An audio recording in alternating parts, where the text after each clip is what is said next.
Open your mind. Open your mind. Open your mind.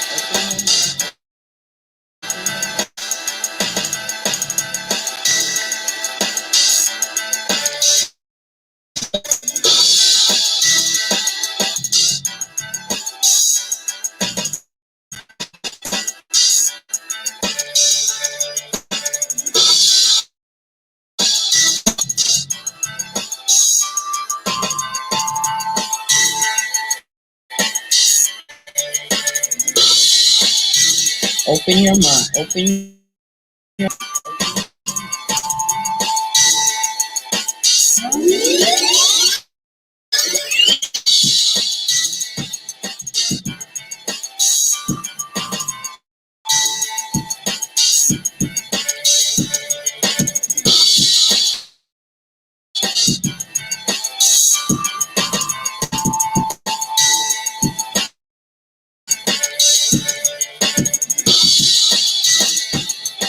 profit of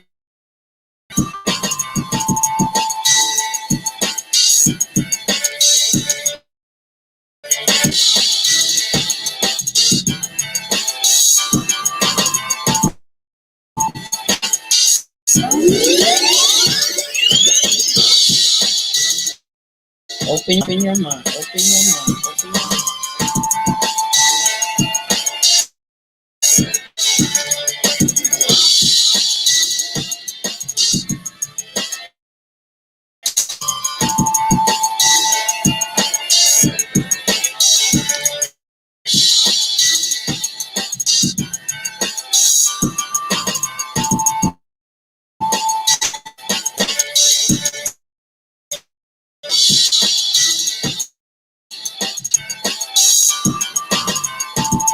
The profit of thought.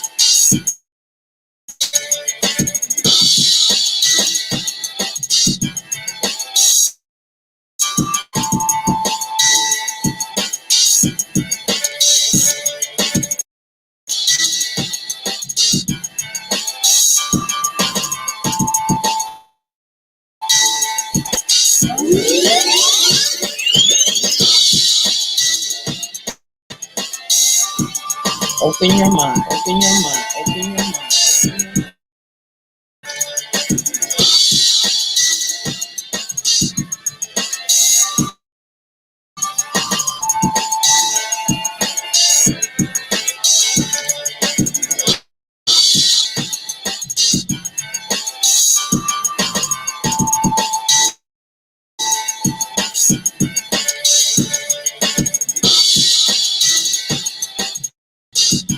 The profit of thought.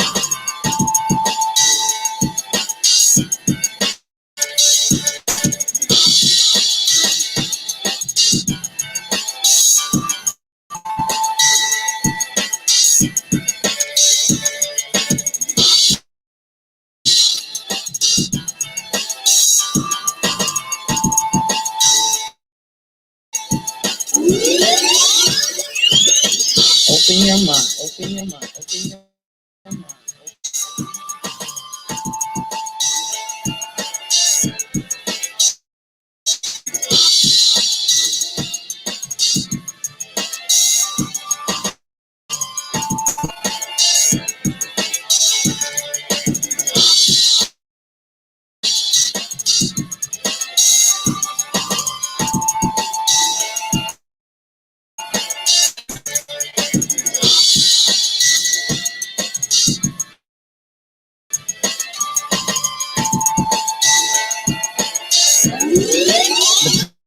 Profit of thought. Open your mind. Open your mind. Open your mind. Open your mind. Open your mind. And peace, folks, and welcome back to another edition of the Proper Thought Series right here on the old T.P.O.T. I'm your host, X, of course, but you knew that already. That's why y'all black asses is here. Now, tonight, as y'all can see from the title, tonight, I'm saying let's discuss us, society, and old mama. I'm going to be joined by my Blackness, as you can see, and my boy Cory Haywood supposed to be stopping as well. But before we get started, what's good, brother Stoic, Perfect Blackness? I see you up there, man. And I always start off with thanking y'all, man, for supporting this channel, man. Subscriptions, with your views, your likes, your shares. What's good, James? Your likes, your shares, and your hard-earned coins. I always say, you don't have to do it, man. You don't. I mean, you don't. You know, I work hard for my money. I know y'all work hard for y'all's too. And I feel the need to drop your coins on this platform, man. And by that, man, I know every night I come up here and it seems like I make a big deal. The reason why I make a big deal out of it, y'all, because it is a big deal to me. And y'all support this platform, y'all support this channel, y'all support this material, man, and me. So to me, it is a big fucking deal. And I'm going to start these shows off like on here as long as y'all support me the way that y'all do. I get cash apps and PayPals from y'all folks, man, even when I'm not the air. You know, I mean, I don't know what to say, man, except to me, it honors me. It makes me feel grateful and appreciative. You know, like I always say, I don't say it to kiss y'all butts, because by now y'all know butts. But I say it because I mean it, man. And I mean it. I do, man. And I thank all of you, man. Every single one of you, man. Every single support this platform. I thank you. All right. All right. So, tonight, the D.X.Ls have started to become, you know, kind of freestyle, but I figured, what's good to see you up there, man? I figured tonight we're gonna some dark shit. I mean, by now y'all know what's been going on. Conversation the last couple of days. We might get into a little bit of that. To be honest, I'm kind of tired of talking about it at this point. We all know what it is at this point, and we're gonna let the folks decide about it all. We're gonna let the folks decide, man. I mean, the people will, right? They will ultimately decide what's what, who's who. I mean, because that's what it all comes down to, right? Our audiences. So I think we should let the audience, okay? The audience will ultimately be the judge of folks, man. I mean, that's how I look at it, you know? So that's where we are at this point. And I'm glad that's where we are at this point. Ultimately, the people who watch and support these channels, I mean, they kind of anyway, you know, they kind of make or break you. I mean, it don't make a lot of sense, you know, if you only got, you know, a small fan base. So the people will ultimately decide what's good and what ain't. There we are. But the reason to talk about this tonight is because a lot of us are stuck home. I know I am. Can do his work, which is what I would only be doing any damn way. But I wanted to talk about this cold, and I wanted to talk about the effects that it's going on us, you know, on us as black folks, black society, socially, you know, mentally. You know, I wanted to talk about that as well.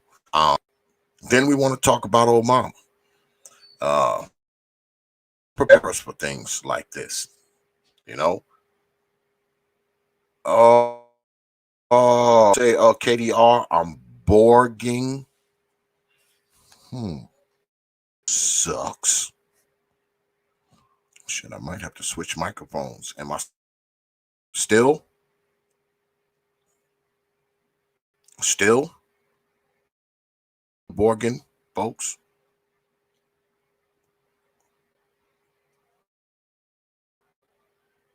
I might have to switch. I have to switch. What it is, man. This fucking microphone, man. This microphone's brand new.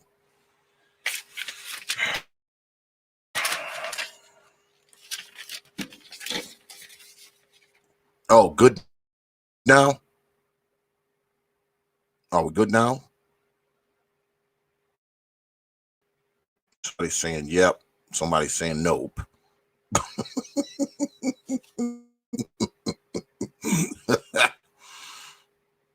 Not as much. But I don't know, y'all. I don't know what the fuck is happening, man. Shouldn't have any problems, man. This is only like a week or two old. And all that shit is tight. How about now? How about now? Sound better now, folks? Maybe if I just stay still and don't move, just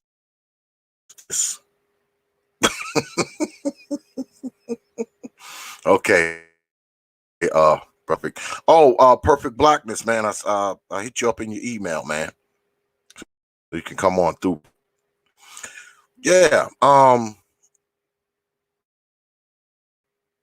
This shit, man, has a lot of people fucked up. I get it. And I feel for them, man. I do. Because I'm one of the fortunate people. Can still work. They haven't shut me down yet. You know, fingers crossed, y'all. Fingers crossed. You know, because I need to be able to continue to rock out. See now, because they shut my wife's business down because she's in the beauty business, so she can't rock. Yeah, she can't do nothing. You know, if you in the beauty business, beauty salon, all that kind of crap, hair, barbershop, all that kind of shit, your shit closed down. So at still, one of my boys was just over here a little while ago, and he said they just let him. What's good, brother? Perfect Blackness. Hey, what's good? What's good, man? Can you hear me? Yeah, good. Then I was talking about this COVID shit, and let me ask you, brother, what do you think this is going to do to black folks? And I know what it's probably doing right now, but I'm talking about over the long term. What do you think is going to happen over the long term? Well, brother, that's kind of hard to tell. I can tell you in the immediate sense. I've gotten, even though I'm engaged to be married, and I'm gonna be married this Saturday. But believe it or not, I've Oh, gotten several. congrats, brother. Oh, thanks. Yeah, I've gotten a few text messages from from women that I haven't heard from in a while. Asking me hey, how you doing or whatnot. Um, I think I think it really depends on how long this thing kind of goes on, man. If it goes on for a protracted period of time, then yeah, it's gonna kind of put us back in a more basic posture. What I mean by that is I think maybe the women is gonna get a little bit more agreeable, and some of the men are gonna get a bit more, for lack of a better word, workable, I guess you could say. But if it's going to be a short time, it really not going to be that much, because a lot of people get ready to get their stimulus checks and all of that type of stuff. And speaking of which, I learned that these checks is going to be coming out. If you owe on your child support, you can forget about that shit. you ain't gonna get no check if you own child support. So Get uh, it. exactly. So yeah, if you own child support, you're not gonna get these stimulus checks. So I think if this goes on for a long time, um, if things can kind of even out in the community. But if it's just a short period of time, it's just gonna be a little bit of nothing. Yeah. I try to look at the bright side of most things. And bright side is, if they're sending you a stack or whatever, that's a stack less that you owe. I mean, that's a stack less that you owe. So, I mean, if you see the thing is crazy because they jam you up with a lot of shit. You can't get a passport, Mm-hmm. your income tax, they do all this kind of bullshit to you. So, stuff that else can do, man, you're kind of limited on what you can do. Forget the fact that they'll throw your ass in jail, license, they'll do all this kind of bullshit to you. So, I mean, you're kind of eight ball, especially if you owe. I mean, if you owe them like X, I mean, you're just in trouble. I know brothers who are going through that shit right now. I mean, they Mm-hmm. owe. As long as Mm-hmm. you owing anything that's coming down the pipeline wise, they taking that shit along with a big hefty part of your check. Um, so I know where I'm at right now. Right, it's bad, but it's not that bad. Well, 2,000 uh, cases in the whole state. Go ahead. yeah, What would you I say? know. Just back, yeah, just back on that child support thing with this stimulus check. I know personally. I know three guys who were they were on child support, and they were told to go home. Now I'm working from home because of this whole thing. But those three guys, they're not Mm, working from home. They've been told to go home, and because of that, they've gone in arrears when they've never been in arrears. Now they're in arrears, and now mm, when that check comes out, they're mm. not going to be able to get it because of that. So, yeah, so you see how this is working, right? Yeah, So the yeah, rest it's before they crazy. wasn't in So, arrears. Now they're in arrears, and now they're not going to get it because of the way that they wrote the doggone thing, man. It's crazy. And I know three guys personally that's like that. well, probably not. But what I was going to say was, being that there's these special circumstances, are they going to you know, are they going to cut them some slack?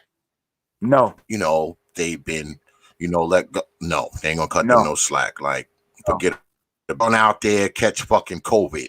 Just make no. sure you pay this shit. From what Is I've is been that from what I've is been that told from my the deal? contacts from what I've been told in my contacts within the federal government, I got the notes. I know somebody that works for the IRS. Um, the way that they wrote it, it's it's good. It's basically from the time that you apply for it. So if you're in arrears now, it doesn't matter when you got in arrears. If you're in arrears, you can forget about it. And I can tell you, Mm, I pay child support. I can tell you right now, man, it's damn near impossible to not be in arrears at some point of time when you are paying child support. It's almost impossible, man. You're going to be in arrears at some point. I'm not there now, but still, $12 really not going to do too much for me. But I know yeah. some people that it help. You know what I mean? But the point that I'm making Yeah. is that if you weren't in it, like there are a lot of guys, there are a lot of black men now who wasn't in arrears and are in arrears now because of this coronavirus stuff, and the way that they got the way that they got this whole thing written is that if you owe on child support in any way, they're gonna take it out. So I mean, if you owe more than $1,200, you're not gonna see it. If you owe maybe a couple of hundred, they're gonna take it Mm, out of it and basically give you the rest. yeah. It's tough, man. I mean, I was on that child support shit too, man. I mean, I fell behind Shit, I fell behind in 2003 by I fell behind. I think $1,000 motherfucker suspended my driver's Mm-hmm. license. I was like, what the fuck? Wow. Guess what? Wow. Was not trying to let back until I paid that stack either. Yeah. And the crazy Yeah, thing I is was the reason behind why more than that I before. had They didn't do that to me. shit. They suspended my shit, man. Wow. And I had to go, I had to go there, then go to MV and all that kind of bullshit. Yeah, man. They suspended my shit for $1,000. Yeah, $1,000. Damn. And the reason why I had fell behind is because the job that I was working, I on salary. And when you work salary, you Oh get yeah. paid the first and the 15th, and some shit had happened to payroll, so paid on the first, but we didn't get paid on the 15th. So we had to wait all the 15th of the next month to get paid. So guess what? I'm a whole fucking month behind. And them motherfuckers suspended my driver's license, even though I told them, I said, hey, look, man, this wasn't my fault. The job, they wasn't trying to hear that shit. They They don't was care like, about that. no. Yeah, they ain't trying to hear that shit. It was like, we don't give a shit. Motherfucker, you better go sell crack or do something to your job, motherfucker. You better cash in some cans or some shit to pay this child support. Yeah, I mean, Yeah, I that I child stopped support shit paying. is a racket, man. That's a racket. Yo, I was on that shit, man, for like 20 years. 22 years paying child God support, damn. man. 22 years. 22 years. Hey, it's a Shit funny just thing. I'm just in it stopped. now. I'm in it now. Cause my daughter, she's just 8 years old, so I'm gonna be in it for at least another 10 years. But we didn't have to be. Mm, That was something that her mother, just mm, that was a choice that she made. I was actually paying her. I was actually paying her more, and it was mm. strategic. I will admit it was strategic on my part. But I was paying her more than what I knew what the law said that I had to pay, and she just had to get the white folks involved.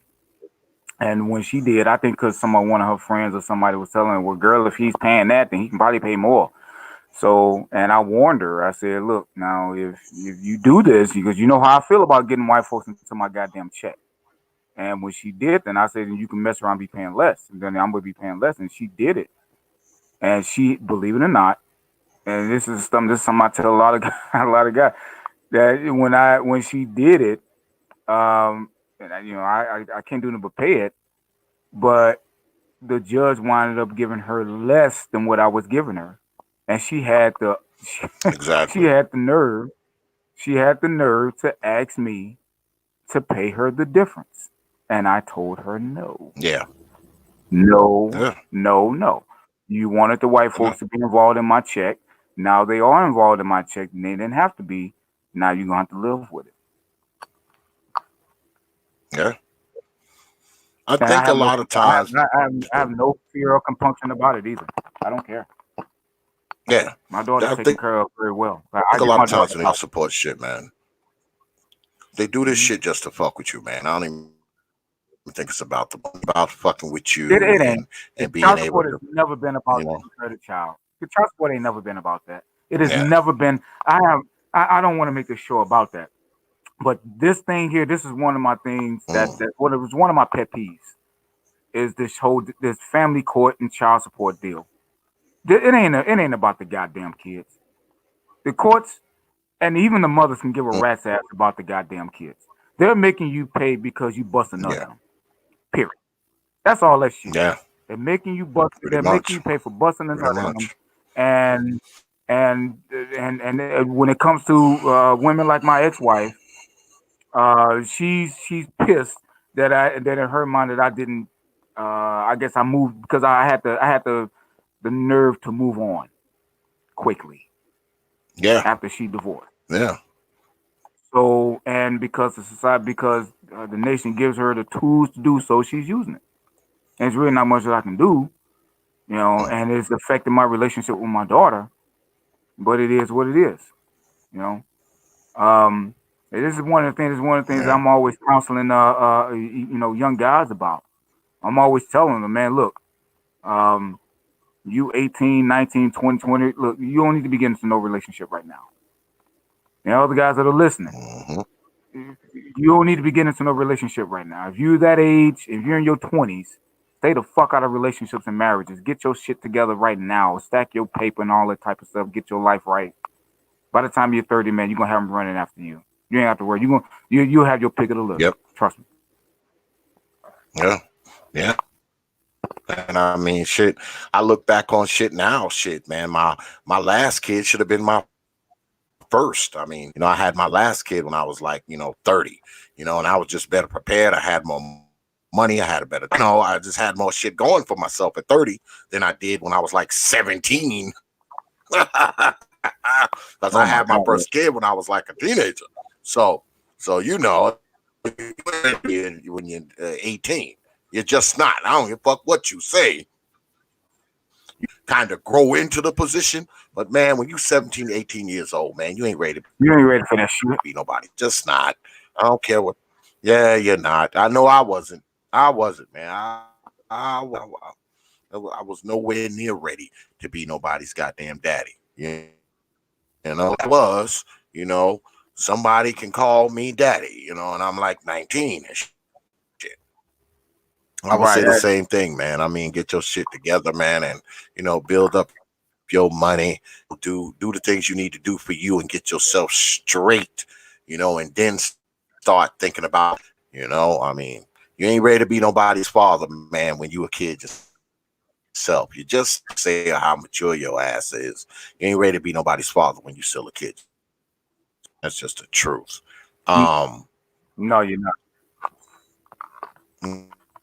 yeah, but let me ask you this, and while we wait, because I'm waiting for my man Cory to come on here. I don't know what the hell happened to him. He always come on here late and shit. Um, that well, I know what I think, but let me ask you: do you,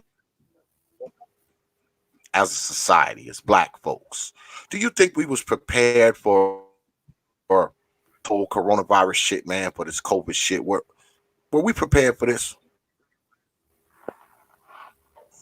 In a word, absolutely not. We weren't prepared for this. We weren't prepared for it. But I don't think that the larger society was prepared for it either. The society Mm, wasn't prepared for that. And even when it first came out, there was a lot of doubters because, for the large part, the coronavirus really didn't, at least according to the media. And when you look at the maps that they've released online and on TV, it didn't appear, and it still doesn't appear that the coronavirus really hasn't affected the Black community as much as it affected the white and Asian communities.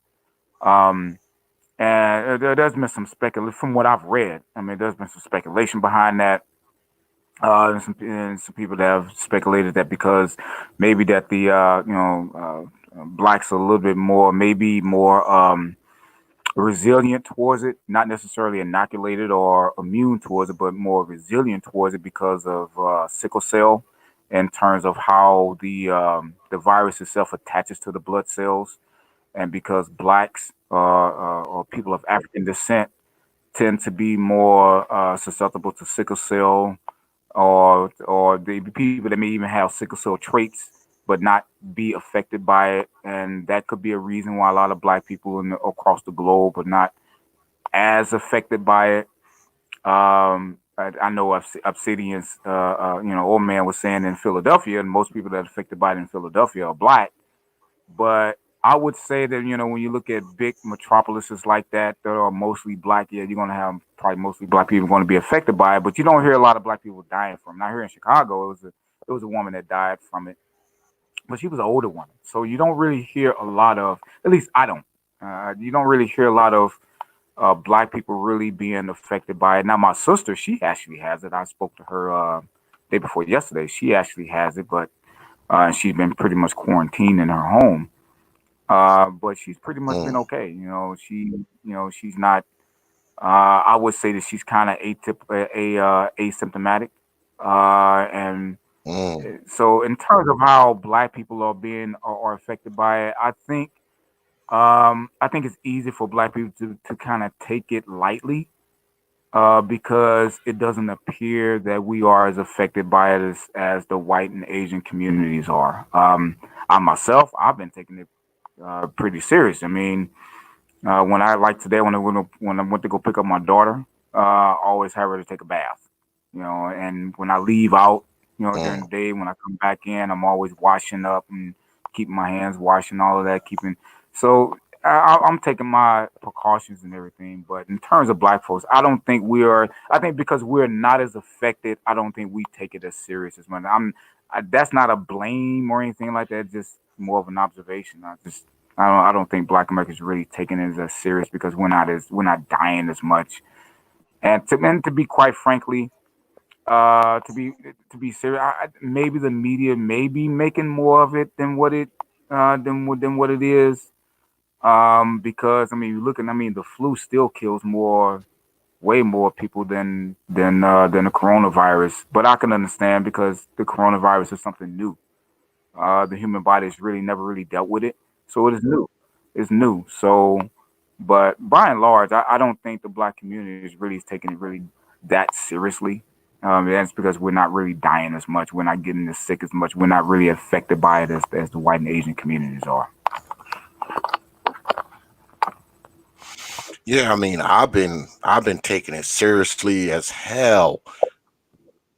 I've, I'm I work on equipment. We work on power equipment. Bulldozers, payloaders, commercial lawn Hmm. equipment. That's what we do. We do metal fabrication. So I don't work with people anyway. I equipment, bring it back to my shop, and do what you want done to it.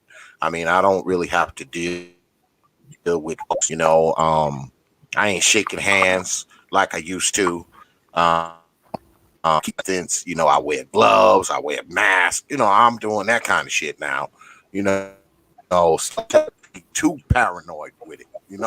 But I am. It's always um, like I said though, I don't have a lot of contact with people. Doing my so I guess that has been my saving grace. I people. With what I do for a living. I work with things. So that has spared me the exposure, say. But I know a lot of people, quite a few people that I know anyone personally who has been diagnosed with it. Um, I don't know if I have it or not. I have no idea because I don't have any symptoms. Oh, I've been They tested. won't even test you here if you don't. I've been tested. Yeah, I've been. they won't Yeah. even test you here if you don't. Yeah, if you don't have symptoms, they won't even test your ass. Nah, motherfucker, you ain't have no symptoms. Get that. Somebody Well, who feel like they got it. So yeah, that's I don't what know they kind what of my folk. company. So I work for a major corporation, and I don't know the mm, strings that they pulled, but I can tell you that pretty much most of us in the office we were all tested, and before mm, yeah, they tested us, and matter of fact, they wouldn't even let us leave our desk until we got there. mm, So I don't know what strings they mm, pulled. They pulled some strings, and once everything came back, they were like, "Okay, yeah, you got to go home, and you're gonna have to stay home." Now, with me, I'm kind of a germaphobe when it comes to certain things. I'm always got in my regular day. I'm always dealing with people all the time. I'm a people guy. But when I'm out in the public, mm. I don't touch like doorknobs and stuff like that. I'm really, even my fiance, she kind of laughs at me because I don't touch doorknobs. I don't touch, stuff like that. I'm always, putting a shirt over or something like that. I never touch anything public. And when I'm out, I don't touch my face. So, and I've always been that way. So, I guess I'm kind of a germaphobe when it comes to that. So when it comes to this coronavirus thing, I'm in certain habits already. And now it just made it even worse because man, when I leave and come back home, I'm washing my hands and everything else. So, and when I go pick my daughter up, before I even touch her, I don't even touch her. I said, to go into, go take a bath. And I make her get into the tub. So because of this shit, because I don't know what the hell what's going on because hey, so I'm kind of a germaphobe when it comes to that. And I think that's kind of helped me, you know.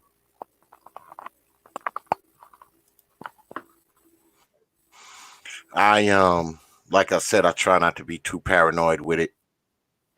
I still have to work and shit like that, because I gotta pay the bills and all that kind of stuff.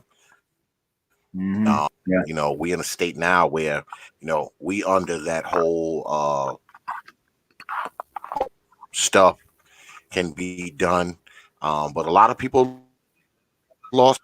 I mean, where I'm at, it's kind of a gig economy.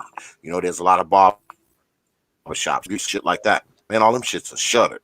So Yeah. you talking people, man, who are out of work right now. I mean, they're offering for unemployment, but you know, uh, how much are they going to get? They're going to get that and what that little whatever $1,000 whatever they're going to give them. That shit ain't going to last long. Shit may last. It's not. So I know people, and I kind of feel for those folks because some people I know. I mean, shit, my man, he told me to let go today. And he just bought a new truck and all that kind of shit. Oh man. So I mean, it's crazy, man.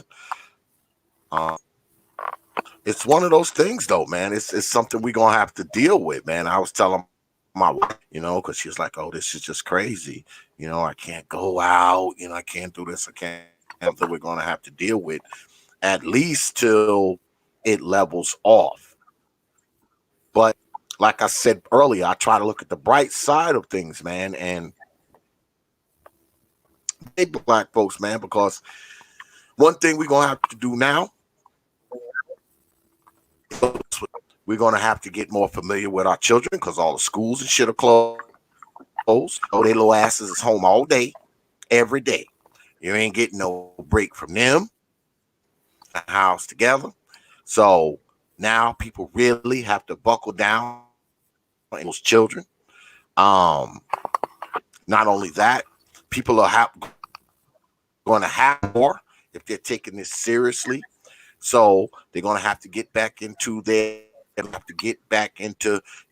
keeping their house up, keeping their house clean. Because money's Mm-hmm. thin, Mm-hmm. all that kind of stuff. People are going to have to do. So people are going to have to tighten up. They're going to have to tighten up because if they don't tighten up, they're going to be fucked up in the game.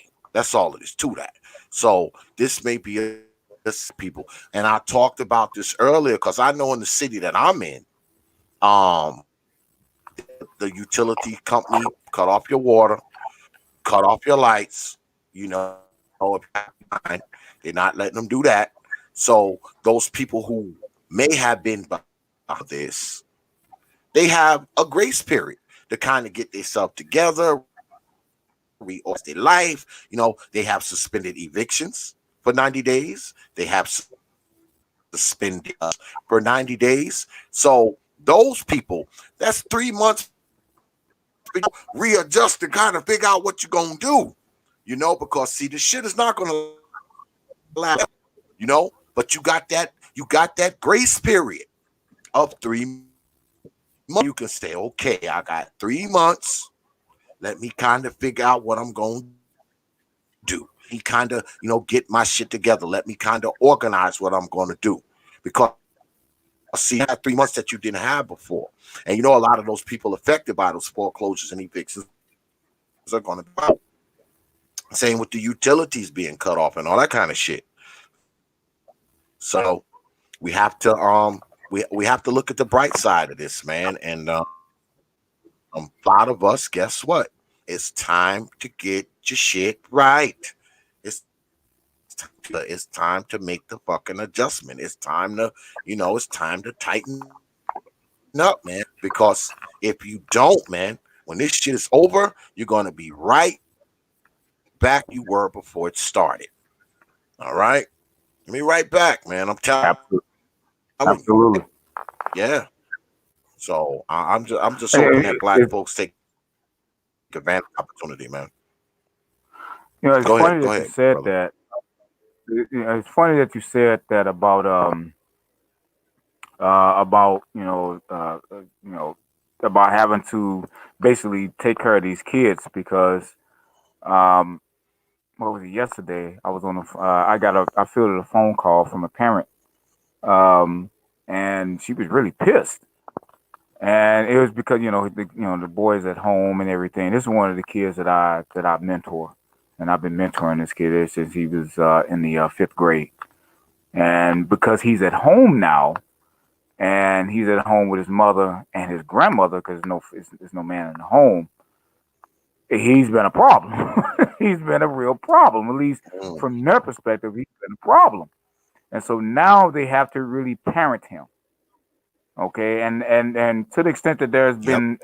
been an issue with a lot of these single parents, a lot of these single mothers, in particular, they're now having to parent. They don't have, at least temporarily, they don't have the schools to fill in as their babysitter, so to speak. Now they have to parent. They have to get to Mm-hmm. know their kid, especially if their kid is a boy.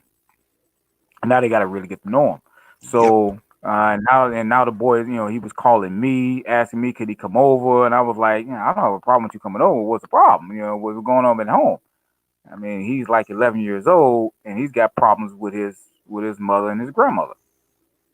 You know. Now I've had conversations with him, but I'm seeing that. I'm seeing that a lot of these single mothers now they have, at least temporarily, they have to parent, and they may be finding that a little bit uncomfortable, especially when they got these boy Yep. childs. Especially when they got these boy kids. Right. You got it.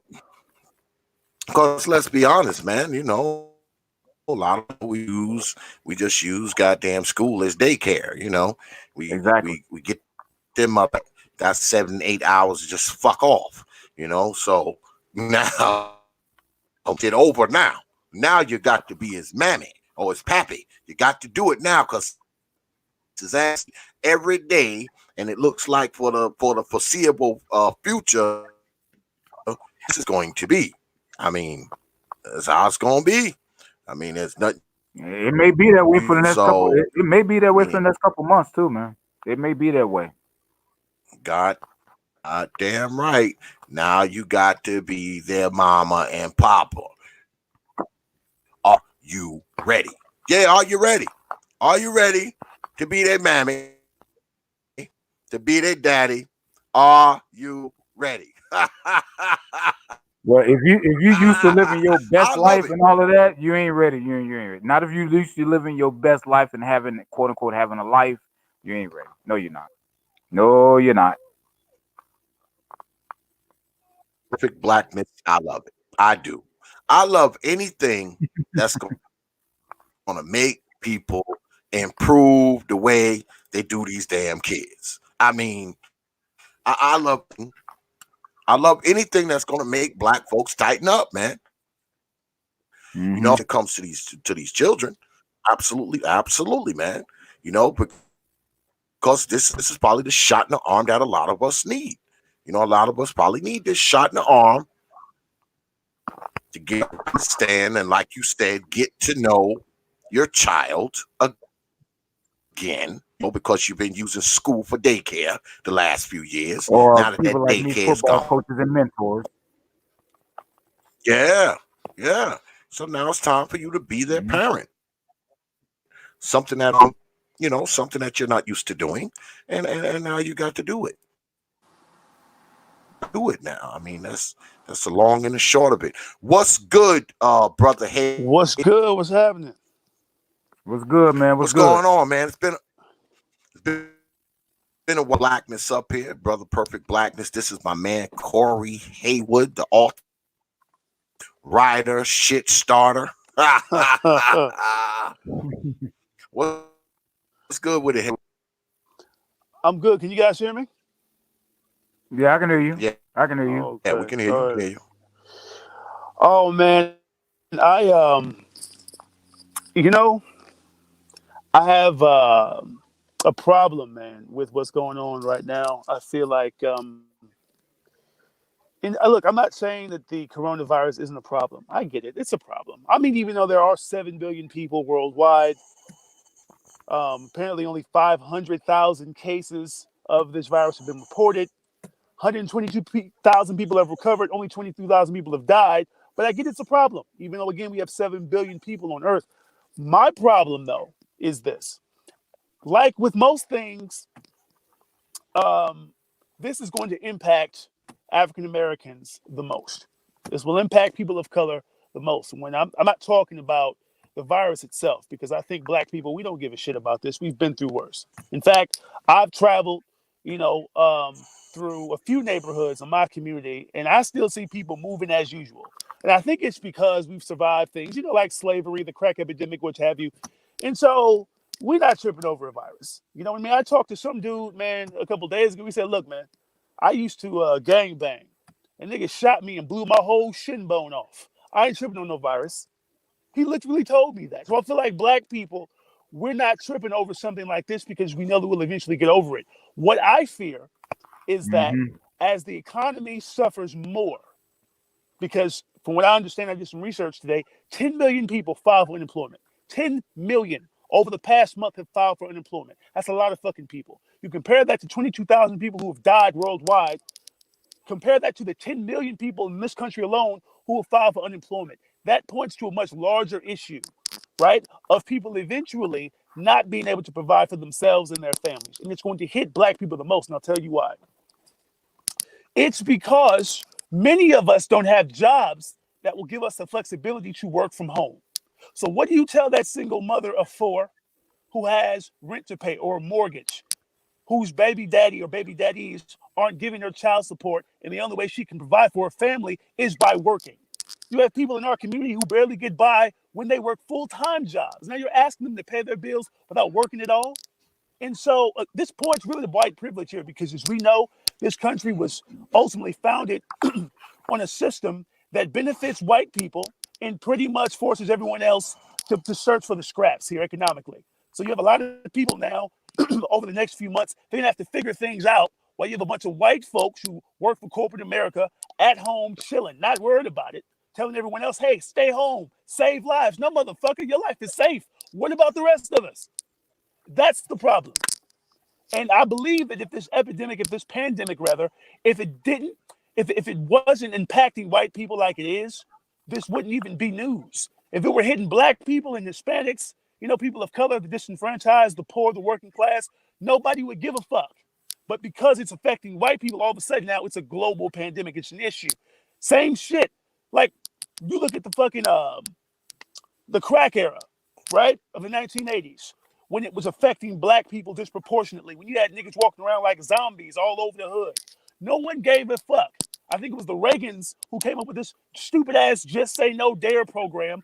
Well, hey, niggers, just say no. You're sick, you're cracked out, but just say no. 20, 30 years later, there's a heroin epidemic in white America. All of a sudden, you see injection centers established all over the country where white people can inject themselves in a safe environment. This is the shit that I'm talking about, man.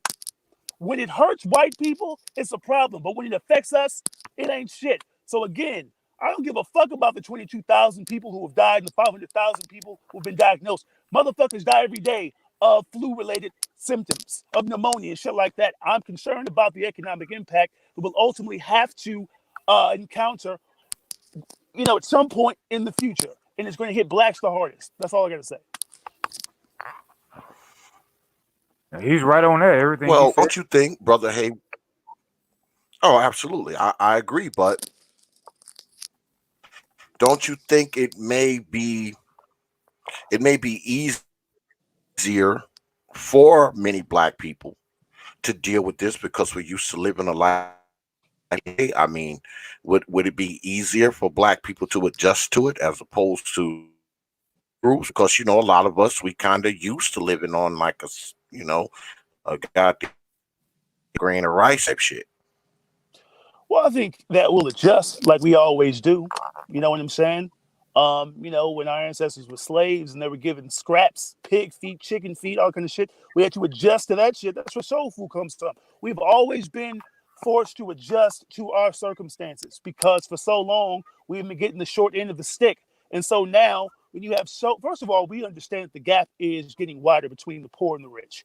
The middle class has practically been vanquished. So Mm. you have poor, you have rich. Most of us belong in the poor category. And so you're asking us, poor people, not me specifically, but minorities in general, you're asking us to survive for several weeks or even months without working. We don't have a source of income to pay bills, to feed our children, to feed ourselves.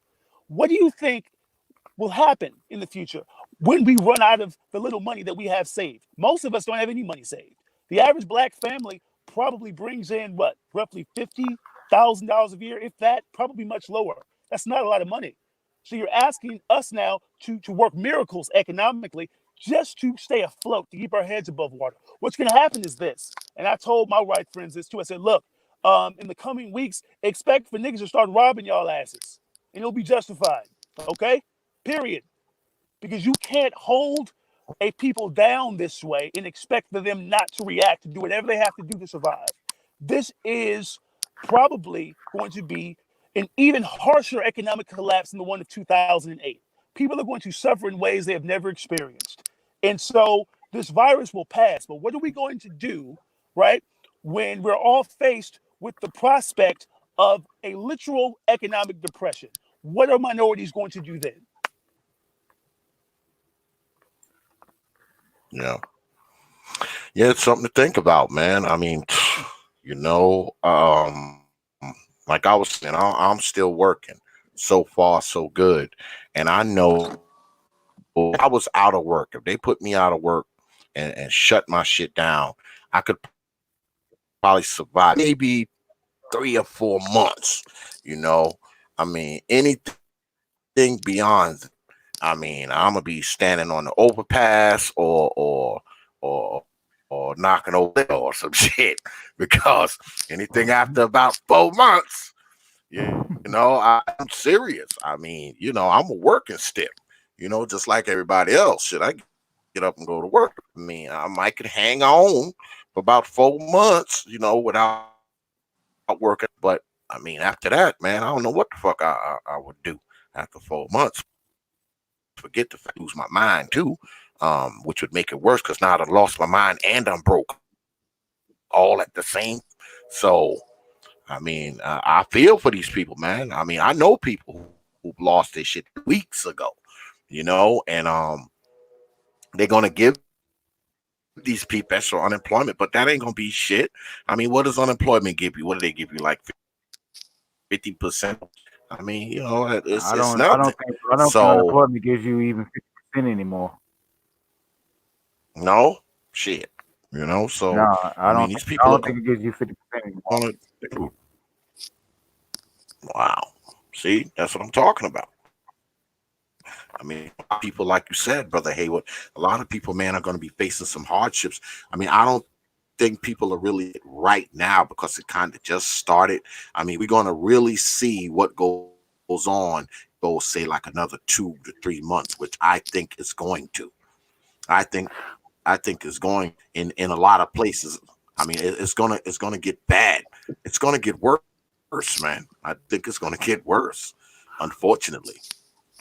Well, this is the reason why I think Brother Haywood, he's spot on, because the Black Americans, we're used to dealing in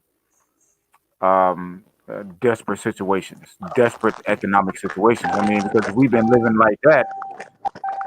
We've been living in desperate economic situations ever since the 1860s. We've been in that. Yeah, the economy has grown, but we have still been at the bottom no matter how high the economy has ranked, we still been at the bottom, and um, we've always been able to adjust to our economic situation. Now, what we haven't been through is a situation when the rest of the nation is in a dire economic situation. Now we know what to do with it. We know how to deal with it. Mm.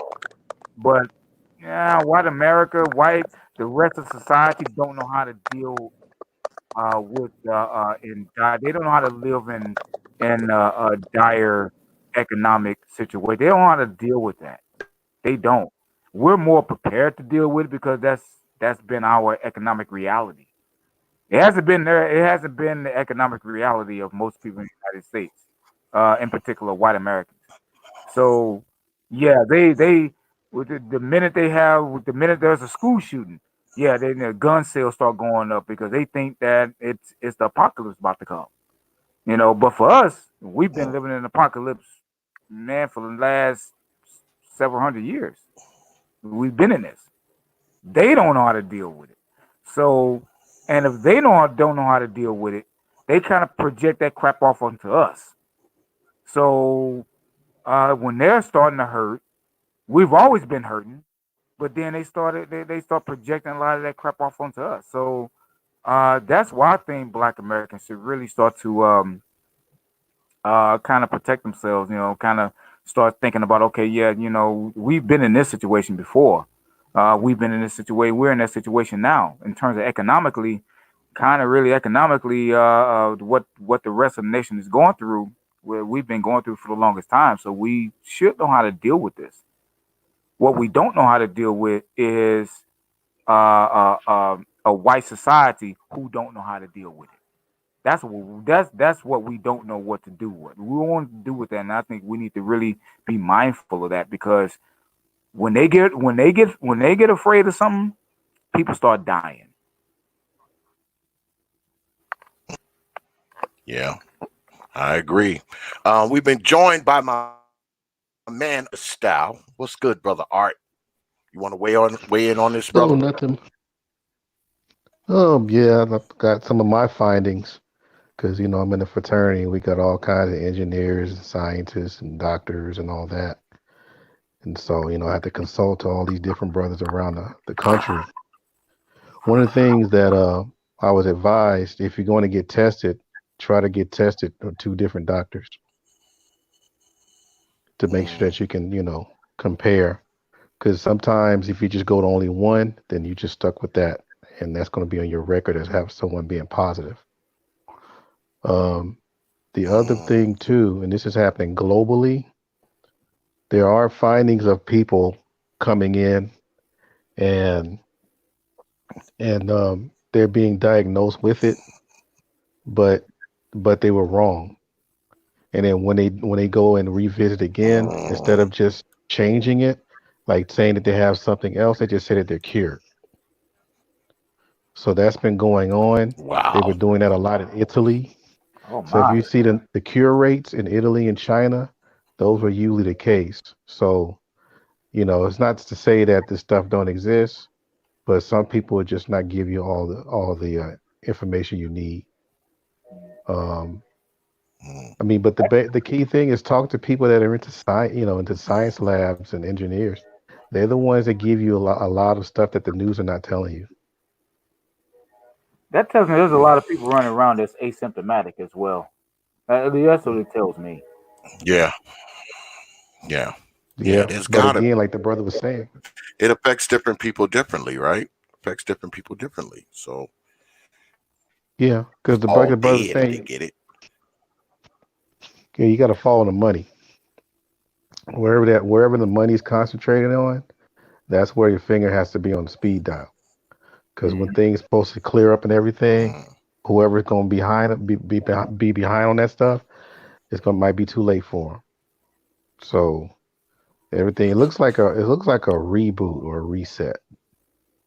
And you You know, notice it's not really affecting a lot Do of people that's in these warmer climates. It's not really affecting them, at least not as much. When you look at the yeah, map, Dominica. Dominica is like 12 cases. Right, and Africa is it's the same way. But it's not really affecting a lot of people in these warmer environments. It's And not. Nigeria is 37. Right. It's just not. It's not affecting these warmer environments, And I'm not a conspiracy theorist, So because I know a lot. There are some people who think that that was created. If they created this, boy, it was a serious backfire. It was a serious backfire. Yeah. Well, can they think about the chemtrails? I was talking about that with somebody, and Hmm. people never ask the reason why the chemtrails exist. They just look in the air and say, "Oh well." They never ask Mm. because they're not having fun up there, you Yeah. know. And there's a difference between chemtrail Yeah. clouds and natural clouds. The chemtrail clouds are like very jagged and very linear, and then the natural clouds look like cotton balls. Nobody ever looks at that. This is Uh, like this is public information. It's not really, hidden stuff. do you brothers think that it's gonna, just to piggyback off of what Brother Perfect Blackness was saying, do you think that this thing is gonna kind of mysteriously level off, once it starts to get a little warmer, a little hotter? Do you think it's gonna like kind of level off? Because that's kind of the narrative that they're pushing. Storm is gonna peak, and then we're gonna flatten the curve and all this kind of nonsense. Do y'all believe that? They're gonna try, but they got to get their story straight. Because think about it, man. You got a situation where everybody's supposed to keep their social distancing. You can't congregate around no more than 10 people. So within between now and summer, how are you going to explain going from that extreme to everybody just go see the Laker game or something or a baseball game? You know, that's gonna be a hard Go sell. to the beach. Yeah, go to the beach. It's all cool now. Everybody's just breathe anywhere. How you going to explain that? Well, You know, I, I, I agree with you. I mean, like I said, I've never been a conspiracy theorist, but my tinfoil kufi has always been out. At least I keep it on the nightstand. I keep it on the dresser. the Um, tin foil, okay, the tin foil goofy man. goofy yeah, with the I keep tassel it on on the it. dresser. I'm not a conspiracy theorist, but I always keep that out. I keep it out. Mine got antennas, but go ahead. Yeah, Right, just in and just in but case, just in case. just in case, yep, man, just in case. I do think that there is something to the economic piece, though. I can tell you right now, man. Look, NFL is right around the corner. You know what I mean? yep. I don't see the NFL being that ain't gonna look, man. That shit that the NFL is. I guarantee an NFL, and I was telling this to a friend of mine. I guarantee the NFL goes on this year. I guarantee you that. I guarantee the NBA I and all believe it. all these other sports is not going to go on for so long. So you can expect to hear in the news that okay, well maybe they gotten some type of handle on it, or this whole communal type of immunity. That would start looking for words like that. Buzzwords like that. Look, and the warmer climate as it starts to warm up, they're going to say, well, maybe the virus doesn't really do well in warmer climates. Well, I think we've already known that, and we can see that the virus is really not hitting in warmer climates, and this is globally is like that. So that's why I don't think the NFL. I think that's the big ticket there. All these other sports is nothing when it comes to the NFL. If the NFL goes down, then you know it's something serious. But I guarantee you that the NFL is going to go on. It may be delayed, maybe a few weeks, but the NFL is going to go. I guarantee you that. That's why I think this is all going to this is all going to fly over. So, Yeah, and like that's Yeah. probably why a lot of black people are not really taking it serious. I think they probably should, but black people are really not taking this serious because it's not really affecting black people on the main and in all. Generally, it's not affecting black people like that. Black like people are I not really said, dying like that. I was talking on my panel, and then I had to give the shout out to Preem. He was talking about the best investment will be the cleaning business.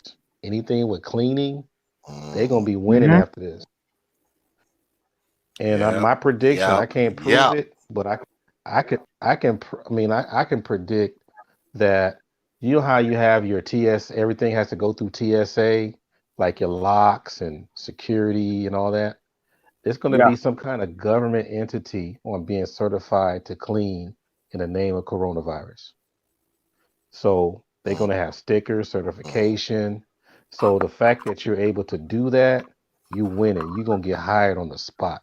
Oh, and if that's the case, then you can bet that the Hispanic community is going to be pissed off because there's going to be a lot of white folks with those. Yep, this is Donald Trump's thing, man.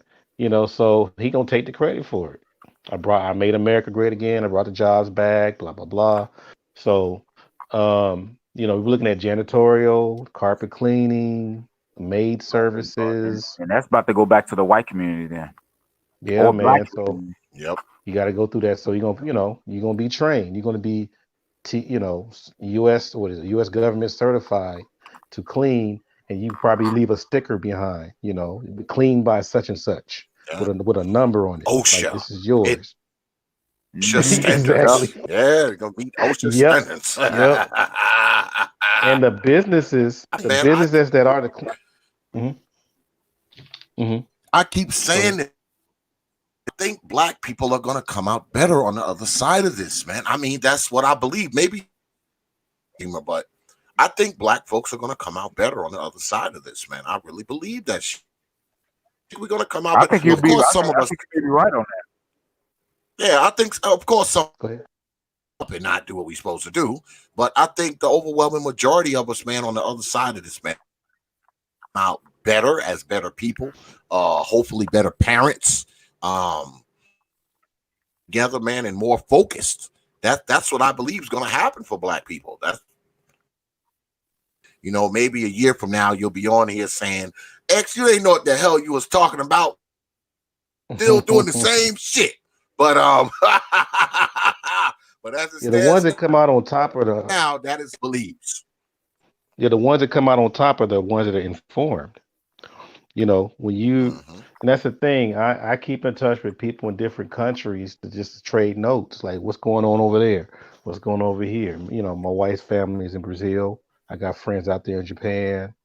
I even got a buddy out there in China. You know, and he's riding bikes and stuff. So I'm like, long as you stay ahead of what the news is telling you, I think you'll be okay.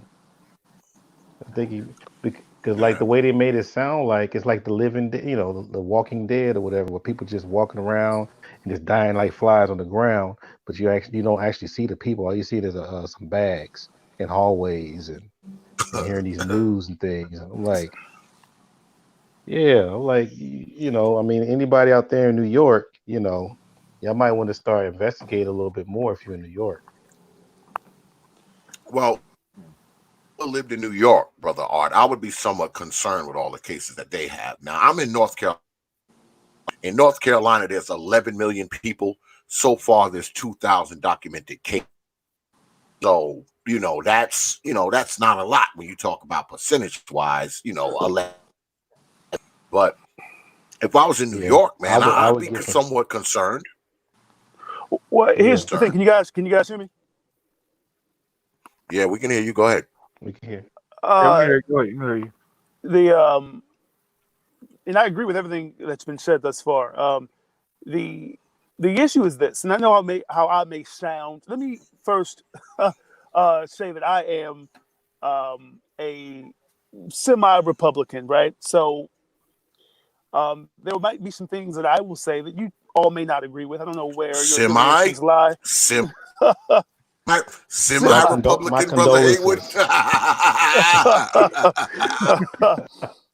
I don't think no less of you for it though, brother. I don't. Appreciate that. Go ahead. Appreciate that. Go ahead. So we're looking at New York. We're looking at California. Okay. These are hot spots for the coronavirus right now. And let's just be honest, it's because New York and California, people fly in and out of New York and California every single day, millions of people. This, to me, points to the issue of immigration and how many Mm-hmm. people we let into this country day Mm-hmm. by day by day. Now, if you're a Democrat, if you're a liberal, then you support immigration. Someone like me would point to a crisis like this and say, well, this is why we need to keep our eye on who comes into this country. Because if we don't, we'll run into more problems like this. New York, for example, the reason why they're in such hot water right now is because there are literally people all over the world who fly in and out of New York every single day. And on top of that, for whatever reason, they live right on top of each other in New York, right? Yeah, they And close. so they're very, very close, in very close proximity. And so, in my opinion, the coronavirus isn't some new phenomenon. It's been around for some time now, and it's been spreading for weeks. And that's why we're seeing so many cases coming out of New York. It's because they've had it probably for weeks or even months now. And because they live in close proximity, unfortunately, they are being impacted the most. But again, it points to the issue of immigration and how much we need to really monitor that. Trump, and I'm not saying I'm a Trump supporter, I'm just making a point. He tried to have a China travel ban.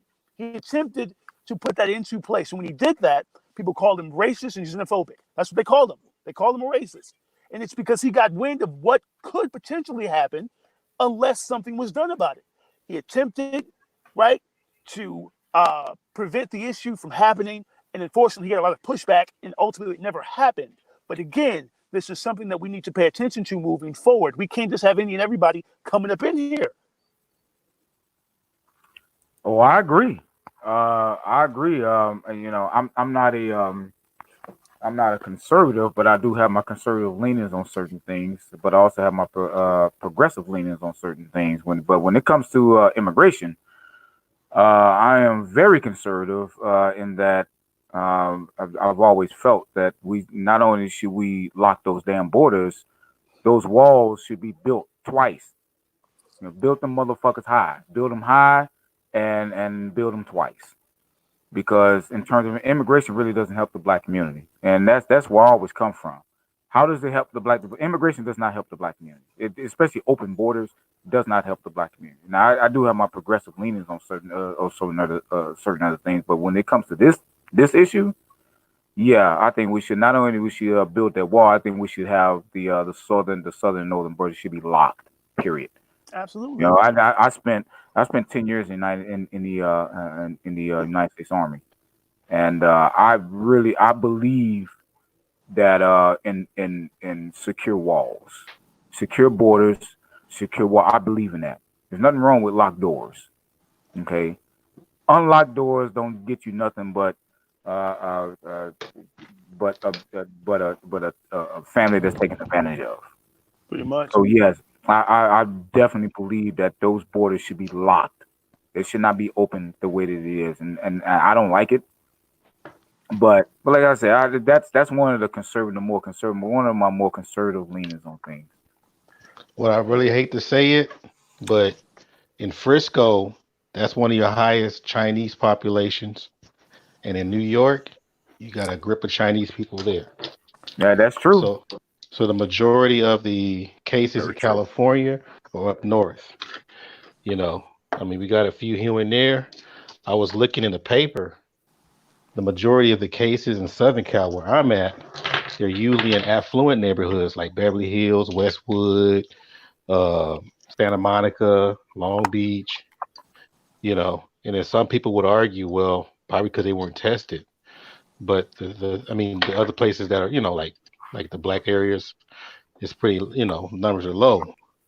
But still, it still remains that those numbers are high regardless.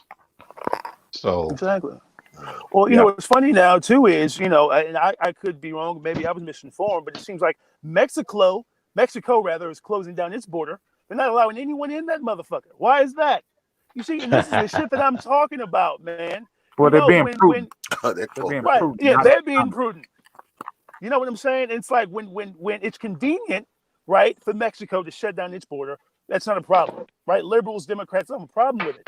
But when we try to do it to prevent crises like these from happening, right, all of a sudden you're called a racist because of it. It doesn't make any sense, right? I would also like to point to something else, which is funny to me. You mentioned Asian Americans, right? Now, here's my thing.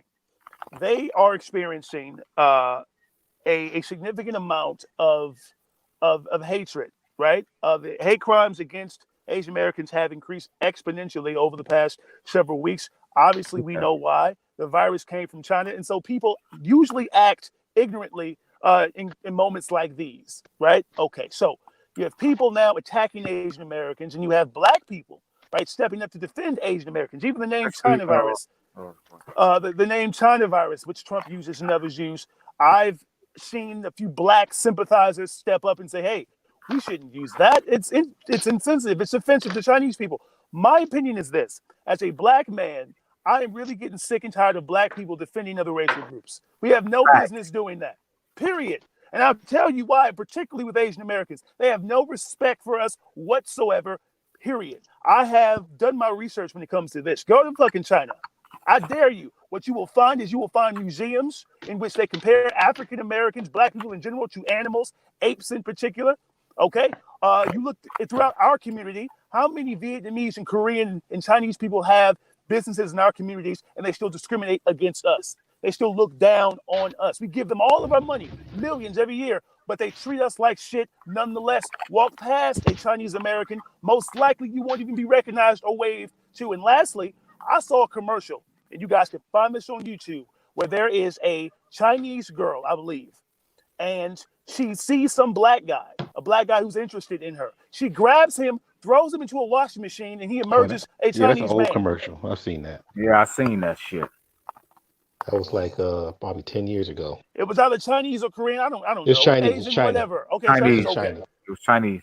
And then my last point is there was a scientist or a former columnist for Psychology Today, and he had the nerve to say that black women are the least attractive group in existence. So again, these are examples of Chinese people, Asian American people showing us that they don't give a shit.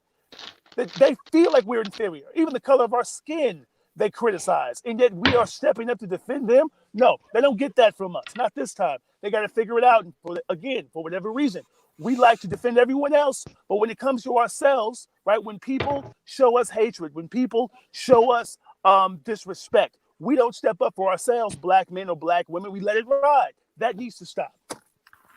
You know, I really want to piggyback off that because this is one of the things that kind of that really get up under me. It really gets up under me. It gets up under my skin when it comes to black folks because we have been conditioned to believe that race or group integrity or group selfishness is wrong when every other group in America practices group and racial selfishness. Okay. And it really, I listen to Tariq Nasheed a lot, and I have to give him, I'm not going to take credit for this, but he always says when it comes to this, hold your own nuts. Now, I don't advocate anyone being hurt racially or anything like that. But look here, when you got the what's his name, Peter Liang's and all of them, and you got the whole Asian community going up behind him when he got done murdering a black man, hold your own goddamn nuts. So if you got folks targeting you and all of that, I don't want that to happen to you, but hold your own fucking nuts. Black America, look, if you don't hear anything else that I say tonight, hear this. Stay the fuck out of those goddamn Asian stores. Don't be buying their goddamn food. Black women, please get on code. Stop buying their goddamn hair. Because they don't give a fuck about you. They don't You give a brought fuck up, about you. They don't give a fuck about us. They don't care. you brought Okay? up two things. And they don't care. And I wish that Black America, that I really do believe. See, we have this disease in our mind that we need to be accepted. We need to be accepted by folks. We need to be accepted by everybody. And we want to export our own struggle to everybody else. We want to lend it out to everybody else. And everybody else, you know what they're doing? They're using it and they're not even including us in their own struggles. And for me, it's infuriating. You We brought have up two given Yeah, the things. well, world, we have shown the world how to struggle against white supremacy. And you know what they do to us? They go, they don't even, They fuck us. Yeah, there's Yeah, two well, things though. Pretty He much. mentioned what? he men- Go ahead, brother Art. oh, go Go ahead. ahead. No, just real quickly, he mentioned Well, their business and he mentioned the weave. mm-hmm, That's going well the mm-hmm. hair products. I'm sorry. That's going to be interesting also at the end of the day. But go ahead. I'm sorry.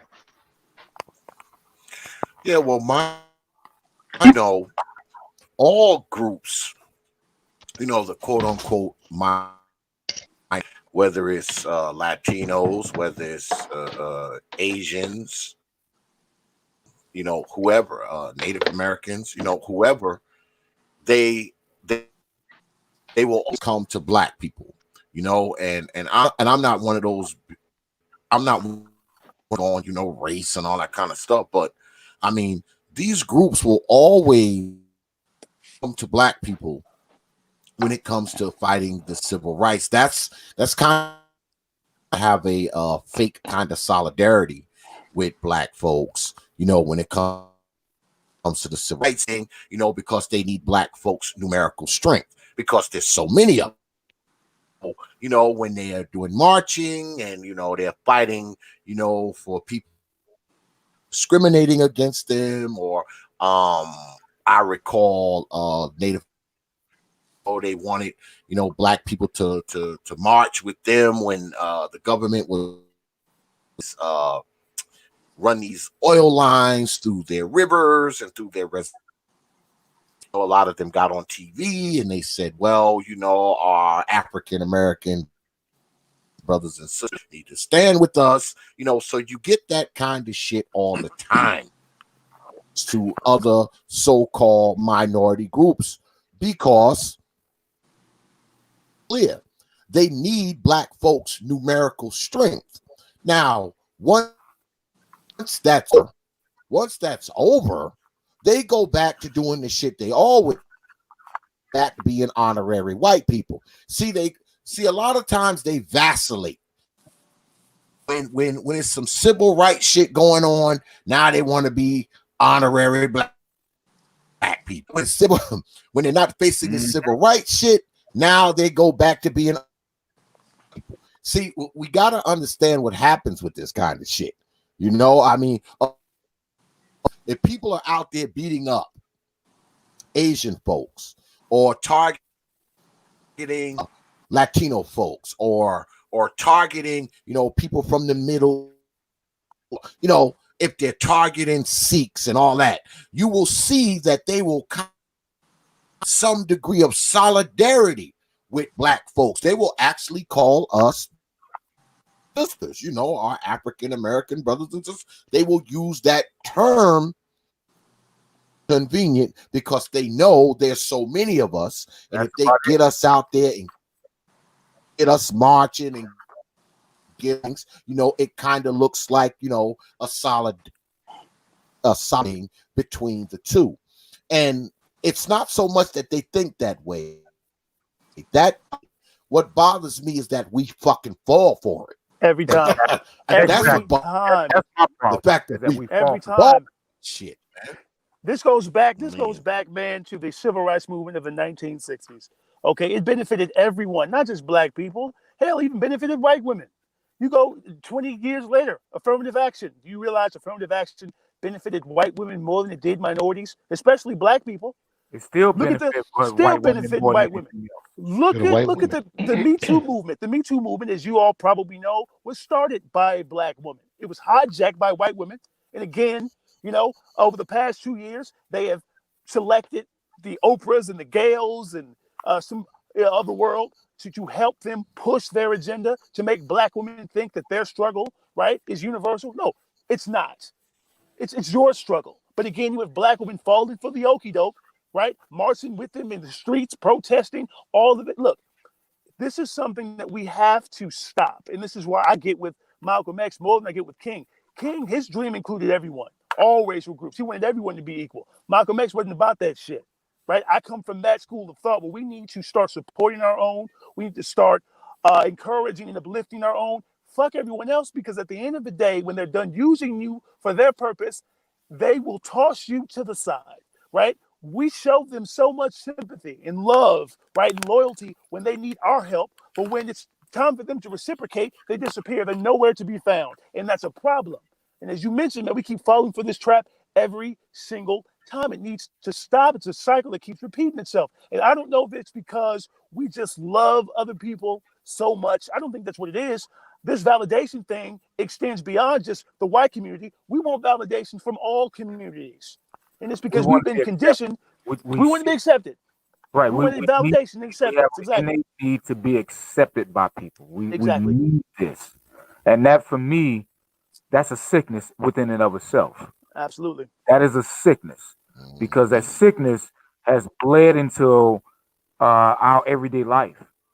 We would acceptance has become the currency in which we would ignore our own degradation, and And that's you know, you got to huh? add on is the fact that we are caping and reaching out for these other people. I mean, I hate to say it, a lot of us are still ashamed to be black. We're ashamed of Exactly, the slavery history. We're exactly, ashamed of all the stuff, the struggles. We try to detach the fact that we're able to detach ourselves from the struggle, aligns ourselves with people that have nothing to do with us. And exactly. everybody else is egging it on. Like, yeah. Matter of fact, we affect them calling us nigga all day. Like, and then all of a sudden now we feel accepted. We don't talk about that enough, but it is something to where you're trying to run away from who you are. They coming up with this aborigine stuff too. I'm like, okay, I mean that probably is a true factor in there, but you still have slave history in your ancestors. I'm gonna break it down like this, man. You go to a public place right now, okay? You can say, and excuse the language here, but I'm trying to make a point. Say chink, say wetback, say faggot, and see how people respond to you. They will look at you like you have just announced that you have a bomb in your backpack. But say nigga out loud, people probably wouldn't even react. They would keep going on about what the fuck they're doing. That's what I'm saying here. It's the fact that we have gained the least amount of respect from society, even though we have done the most. We have contributed the most. We have helped the most. And yet still we are the least respected. Once again, you can go back to that Dave Chappelle skit, right? When he was called into human resources for using the word faggot during one of his skits. And he said, well, I use the word nigger with impunity all of the fucking time. He never called me out on that. And then she told him, well, Dave, you're not gay. He said, well, I'm not a nigger either. Same goddamn thing. This is a problem. Yeah, and Yeah, that's well, because we've traded our own dignity. We've traded our own dignity, and I say we in general, but we've traded our own dignity for acceptance. We have, and not only for acceptance by white people, but acceptance by Asians or any other group. We've traded that in. That for us, that has been an acceptable trade off. Our dignity has been an acceptable trade where off. where did we get this Pretty much. from, though? I mean, everybody talks about Crow and white supremacy and all this kind of nonsense, but I mean, I think more immediate. I think that as children, indoctrinated to think that everybody else is better than us. Of course, we're taught that everybody's better than us. So, I mean, I guess we want to be part of the people who are quote unquote, because many of us we grow up in a society or grow up in a neighborhood, grow up in a household where as you get your butt whooped, your mom this white Jesus with the white skin and the blonde hair and the blue eyes. We're taught that this is better. These people are better. Why wouldn't many people come up thinking that accepted by these people to prove that black isn't so bad? I'm a true believer that if you're taught that all is bad because you're black, anything is than you. If you're taught that, well, we are black, that's what you're coming up in, and that's what you're being taught, man, and indoctrinated, you want to be accepted by anybody. You want to be accepted by trailer trash, cause in your mind they better than you. You know, or you want to be accepted dope heads like Latinos and meth head. In your mind, they're better than you.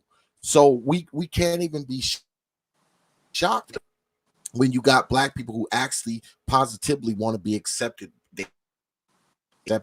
by other groups, you know, to feel like somebody, especially taught all your life that you're nobody.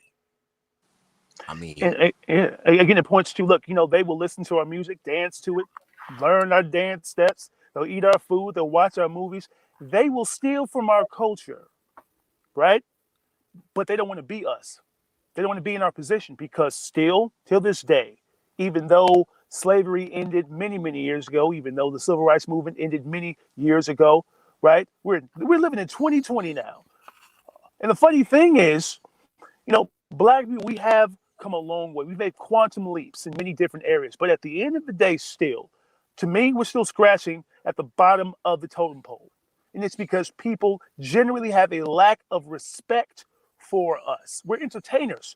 We are the court jesters of the entire fucking world. That's how people view us, right? They want us to score touchdowns. They want us to shoot 3-pointers. They want us to dance to music, to cook for them, but they don't want to be us. And that's the problem. It's always Well, been that way. a lot of that is because we've allowed that. We've allowed that, and I always have to go back to this acceptance piece.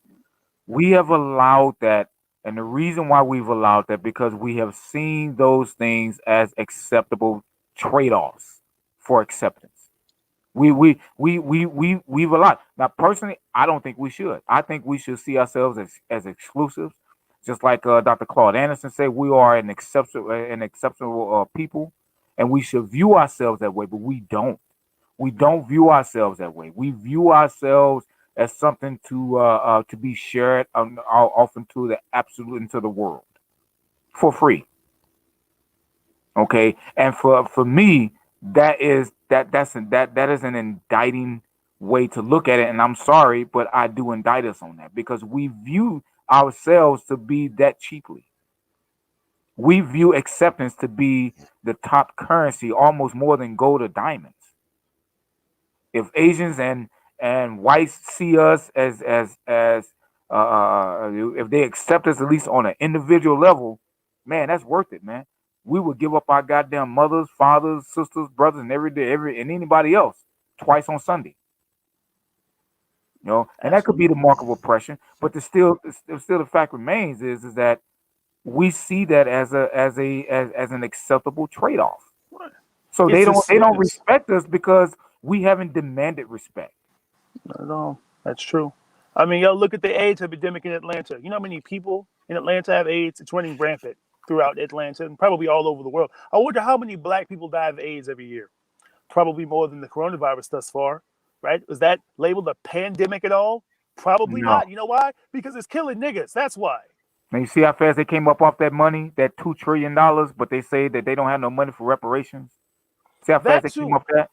They didn't even study it. They had no studies on that. They always say, well, we got to study it. We got to do some research. No, not for that. They came off that money goddamn quick, fast, in a fucking hurry. And that's because they know white families are being affected by this crisis. That's why. So they found $2 trillion in a piggy bank somewhere underneath the couch, and now everyone can So they get some didn't have to damn money. find it. They already had it in the bank. Now They everybody didn't have can, to find now it. everybody can get. And then on top of that, when they I did it, mean, they said, "Black man cannot get it because if you owe child support, you can't get it." Exactly. And you know how many black men that yeah, will ultimately affect. No surprise there. And again, we're talking $1,200, people. Okay, $1,200. That shit will be burned in a motherfucking weekend if you have bills to pay. Exactly. That won't go too far. And quite yeah, frankly, nigga, you're exactly. giving us our money back. We paid taxes last year. Okay? Well, I'm not fooled by this shit. They're giving us the money that we've already paid the government. And chances are next year, it'll impact our tax refund even then. This ain't free money. There's no such thing as free money. So expect for you to pay these Absolutely. niggas back at some point in the future. Once again, okay, I am Yep. not cold hearted, and my heart goes out to anyone affected by this virus. But ultimately, I look at this from an economic perspective. We cannot prioritize lives here, So the I'm lives cold-hearted. of a few. What's up? No, I'm cold-hearted. When Oh, it comes to black folks, I'm cold-hearted. okay, well, in that case, let me just be real. We cannot prioritize the elderly and in those who have underlying respiratory conditions. I get that they may be affected probably more severely by this illness, but ultimately, we have the lives of millions and millions of Americans to think about, black people in particular. And I'm of the mindset that if we continue to focus on the sick, right, the rest of us will ultimately perish in the future economically. There needs to be some balance because we can't focus on one group and ignore the other. There are too many of us who will be struggling at some point in the near future for them to just focus on the sick. It ain't right. And if people have to die in the process, that's just what it is. I'm sorry. Should we Well, them up, brother Haywood, and putting them on the island, and just let them go for self, and the ones that survive, we go back and get them. I think they I should mean, be. what should we do? Because I agree with you. I agree with you. I mean, we are. Oh, Let's think about it. A lot of the people who are catching it, where are they catching it from? They're catching it from people who are already, right. because now you got a bunch of nurses and doctors and medical technicians and EMTs, firemen. You got all these people sick. You got the first responders sick. You got doctors sick, nurses sick. You got epidemiologists sick. So who is going to take new sick people if you got all the doctors and nurses and firemen and EMTs sick? Exactly. We are And all going to so I end up mean, sick at some point. it's a problem. It's spreading nation and worldwide. We're all at some point probably going to end up sick. So let us go back to work. And the weak, unfortunately, will suffer. I know how this might sound, but we cannot risk an economic collapse. And remember, it's only been 12 years since the last one, guys. We can't risk another to save what, thousands of people? Right? So you want millions of people to suffer to save lives of thousands? That doesn't make any sense. That's not how this country works. I'm sorry. Yeah, I agree, man. And I've been telling the folks up here, man. I've been telling them to be safe, wash all that kind of shit, stay away from folks. But I mean, uh, I have to agree. But I mean, if because they're projecting that 150 to fucking get it anyway, so just let us all do our thing. Uh, Everybody, and some of us will die, some of us will get sick, some of us will recover, be asymptomatic, some of us will get sick as hell and get back better, and just have that so-called what do they call it, that herd immunity thing going on. The people who can't take it or die off, and then we'll just go on with our lives, right? Pretty much. On with our well, I lives. think I think I'm willing to I put think that the on the white line. community. No, I agree, but I will say that while I think a large part of the black community is not taking it serious, but I also think a larger portion of the white community is not taking it serious. I mean, they got, man, they have no problem with taking pictures of each other, licking goddamn airplane toilet seats and shit like that. You know what I mean? And licking each other's Yeah, lollipops and all that bullshit. shit. You know what I mean? That type of shit. You don't see black folks doing no shit like that, man. No, You just don't. Black folks don't do shit like They no, that. toilet we seats. don't That's do the shit. type of No. That shit shit is that crazy. you get from a degenerative goddamn culture that we Pretty are much. Yeah. killing ourselves to be like. Pretty much. You know what I mean? Pretty So much. exactly. So I'm like this. That's what I'm a little heartless on this. Um, let them die out. If that's what they're gonna do, let them die out. And acceptance is not all that it's cracked up to be. Yeah, We need to really start focusing in on our issues. And I think this is an opportunity for black Americans to really get our shit together. The part that I was trying to get in, but my sound was bad. I couldn't even have it. But anyhow, the part that I wanted to piggyback on some of your points earlier, you guys, was that yeah, I think we did drop the ball as far as making our young feel proud to be black. I think that's what it was because I'm a Gen Xer. Xavier's a Gen Xer. I don't know about you two brothers on the panel. I'm a Gen Xer. I'm 45. I'm a Gen Xer. Okay, so y'all in the ballpark. Hmm. There was a time when there was lots of aspects of being black where it was only black where we're like, shit, I feel good about being this. Hmm. We didn't do too much reach. If they were reaching out, it was mainly the Caribbean, African, that kind of thing.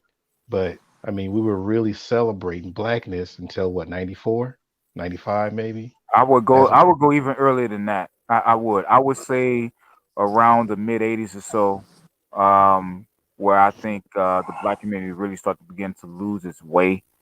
And I always have to continue to go back to this whole thing of being accepted. Okay, we have traded whole we the black community has given up whole athletic um, leagues. We have given up athletic leagues. We've given up black banks. In the 20s, 30s, the period between the 20s and the 40s, Black America had more black banks than what they have now.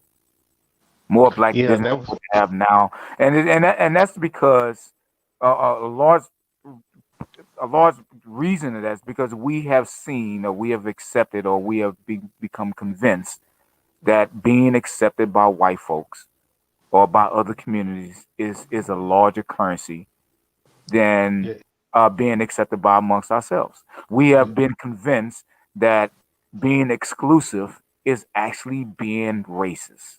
We've told yeah, ourselves that bullshit, and yeah, we we are had living through the consequences of that right now. yeah, we had that, it's a wave like every 20 years. Like this, like we would say probably that 60s, 70s mark.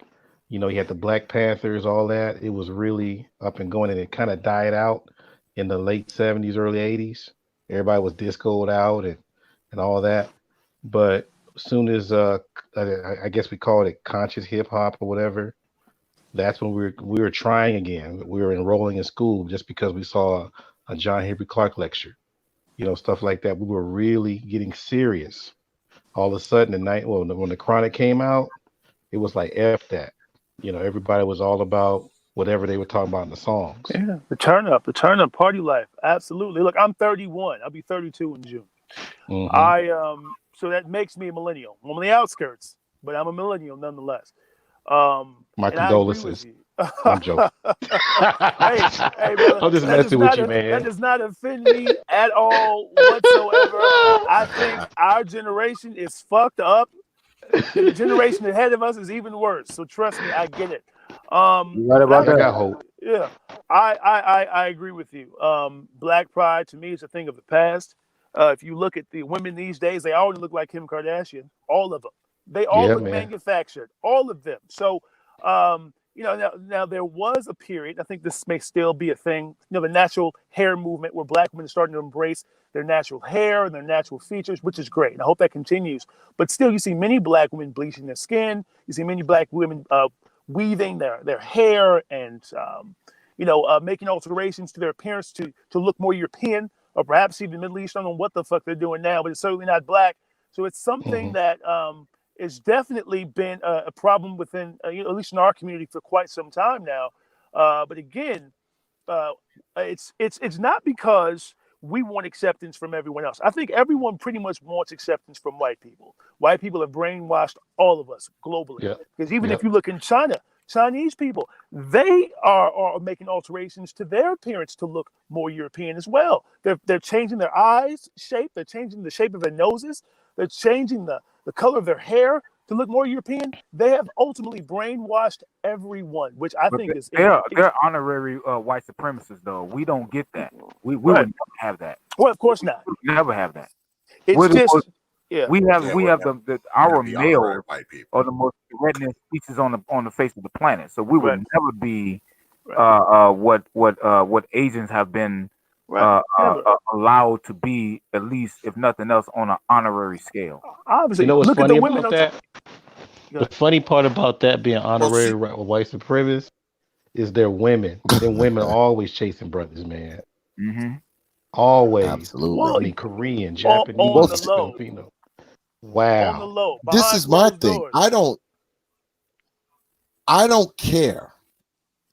Oh, women are bleaching their skin, wearing blue contacts, uh, uh, uh, hair, and also kind of bullshit. I don't even care about that. What bothers me about our women and how they are trying to go for this European look is what it does to their children. Because most of these black women are somebody's old mama. And Right. if you have this who sees this woman with the straight, long satin hair, contacts, eyelashes that's 5 inches long, lightening her skin, what does that child look in the mirror and think about themselves when they look nothing Self-hate. That's like why mom? Okay, I that's why they mean going that's what interracial. That's why they getting anything else. I mean the yeah, effect they it don't has understand. on the children. Of course, it impacts the Go children. ahead, brother Art. Yeah, they don't understand. They don't understand the fact that they're doing that. They like, why don't I just go to the real thing? Why don't I just go with the person with the straight hair and the lightened skin? So they do go interracially.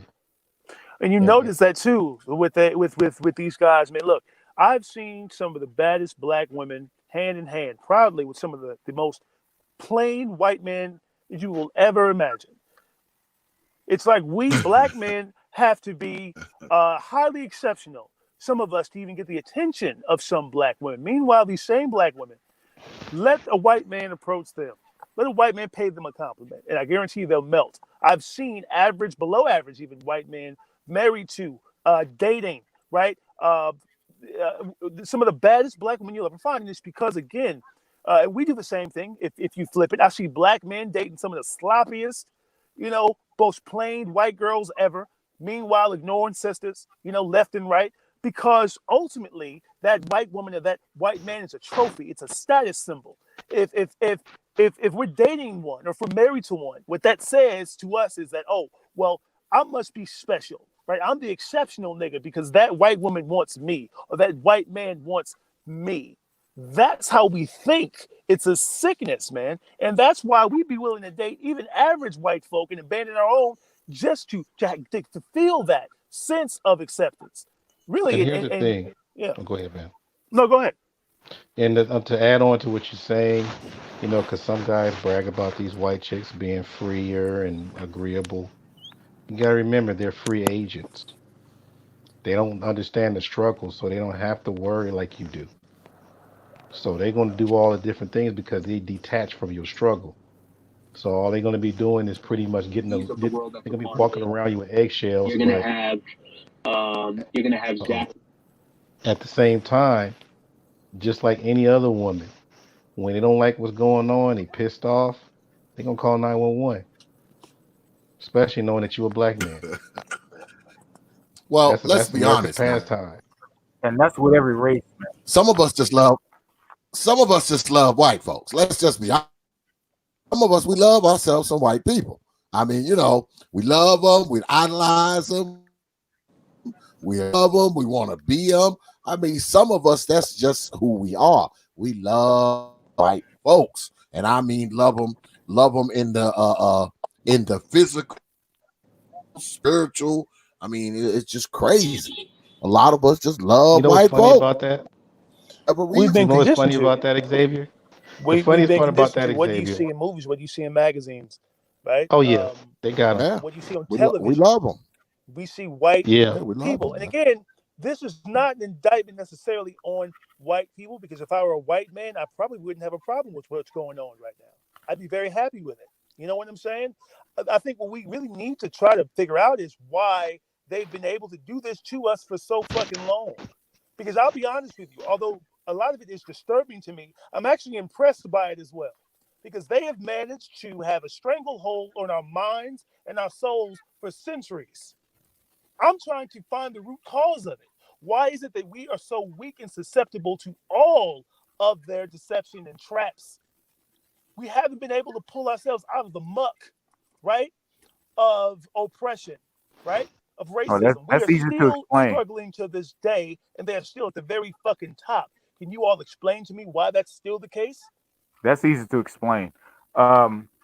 Look, there's something to be said about conditioning. Okay, there's a lot to be said about conditioning. The standard of beauty in the Western Hemisphere. I'm going to go beyond the United States. The hell? I would say the Western Hemisphere, the Western world. That's The, important. It's important the, to figure. the standard of beauty, for example, has always been lighter skin, stringier hair, and all of that type of stuff. You know, the movie that came out about Like to put Madam that to the C.J. side for a Walker. second. So Is that echo or somebody? What the hell going on? What the hell going around over there? Goddamn. The Mute your mic conference if you ain't call. talking. Who, me? Okay. Mute your mic Um, if you ain't talking. I think in this discussion here, the movie about the about Madam C.J. Walker. Wow, Okay. don't get me started on that. Yeah. Now, the reason why I'm bringing it up because What's for a happening? Are we couple, good? yeah, we can hear you. The reason why I'm bringing that up is because number one, there were a lot of just factual just falsehoods in that movie, you know. And I've said before on other panels, and I don't have no problem with saying it here. You know, I was raised in foster care in St. Louis, and I lived in a children's home called Annie Malone Children's Home. And that movie, the way that they even Lie. portrayed the way that they portrayed Annie Malone was just was a complete falsehood. There was a lot of colorism in that movie. A lot, I mean, just sickening colorism in that movie. And Anna Okay, Malone wasn't light at all. She wasn't a light skinned no, woman. she wasn't light in the sense that what we would think of today. She was a little bit more brown skinned than light. And I've Hmm. seen color pictures of her, and she was nothing like what they portrayed her in the movie.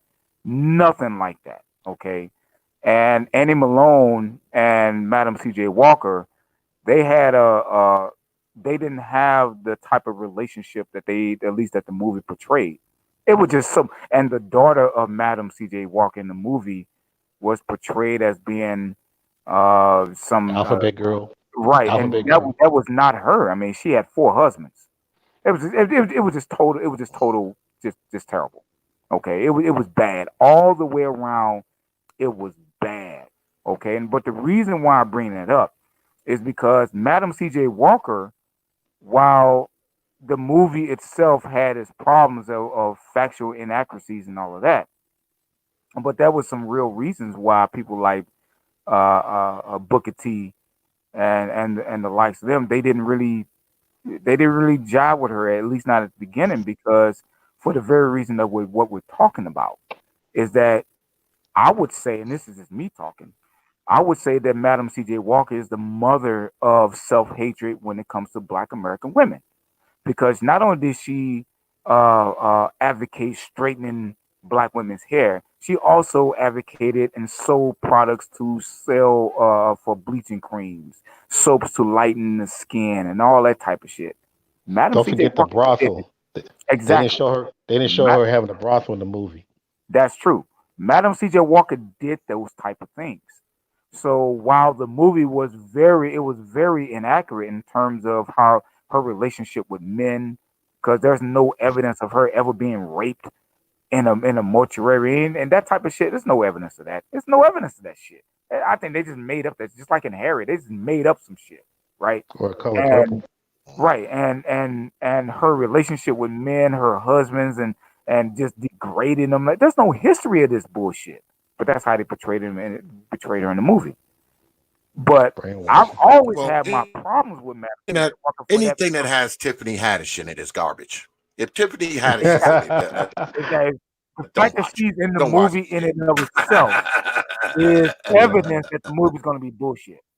If she's in it, it's going to be Yeah, bullshit, it's gonna be garbage. right? Yeah, But Like yeah, the it's gonna Tariq be. larger was point saying, for me, the larger like she point for me is that she ushered in a lot of a lot of black female self hatred about themselves.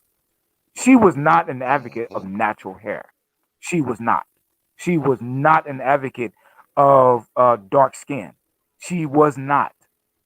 Okay, she wasn't, and that was one of the biggest issues with Booker T. And he told her that shit. He told now years passed. When years went on, he wanted they did wind up having a business relationship. But that was Booker T. Washington's big. That was his biggest deal with her because I'm not trying to project a white sense of beauty, and he saw her as doing just that. And as we see our women today, look at what we have today. Madam C.J. Walker would be quite proud of what she see of black women today. Quite proud. Mhm. yeah, that was a trip though, because How Booker T laid it. I was gonna say it was it's funny because Booker T laid into crazy. her. Go ahead. I'm It's sorry. you hear the talk of how black men love white women and nonsense, but I think in fact it's them who love white women's look, women's hair, white women's lives, white women's skin, white women's eyes. I mean, I think often it's projected onto brothers where are just like white women. You want white women. You want to be with white women. You want white cooch and all this kind. And I think it's them who want all these things. They want the white skin. They want the white woman's look. They want her eye color. They want her fucking life. Whatever life they imagined for her. I think a lot of these women believe that their lives would be better if they were white or white, more white-ish, if you will, because you don't Hmm. see brothers walking around with a blonde toupee on, with blue contacts in his eyes, and I mean, you just don't. Maybe some extreme bullshit somewhere, but don't see it in the main street. You walk down the street where you see brothers like black people. Brothers look like black people, but go Hmm. a lot of black women at. They're not. A lot of them ain't trying to look like black people with platinum blue eyes, bleached skin. Ryan, surgery, Botox in the lips, and ass implants, and all this kind of nonsense. Stuff that typically would be considered white shit, right? Breast implants and rhinoplasty jobs and all that kind of shit. We always thought that was white shit, right? More and more, you're seeing women do it that are black. So I'm a true believer that they are the ones who have this thing for white But women and try to put it Most have black y'all around men the ever don't. heard? brothers. Most black men don't like that. Most black men don't like that. Most Yeah, that's black. what I was gonna ask. That's what I was No, gonna ask. absolutely. Have Most you ever black. heard of brothers? Can y'all hear me? Yeah, go ahead. Hello. Yeah, have you Yeah, go ever ahead. heard of brothers Go ahead, saying, Bernard. "Man, she got a nice weave, man. She got. No, I mean, that weave is banging." You ever heard brothers say that? no, Nope. I never and, heard you one got a brother nice, say you that got a ever. nice no. weave. And You you got a want. You know nice why they? You know why you won't hear that? You Bring know that why? weave You over know here. why you won't. You know why you won't hear that? Because really, black men really don't desire that. Black men don't desire. And I give this a challenge. And for anyone who any black man who don't believe me on this, I challenge you. Go to your woman, for the women, for all you guys who got women who wear weave. Go to your woman and ask them, hey, for the next month, for the next month, you wear your natural hair. See what your response gonna be. And I know this because I've tried this. Yeah, most of the time they're not going to take you up on it because it ain't about you. No, It's about how exactly. people see her. Exactly. So when they say, well, black men, they no.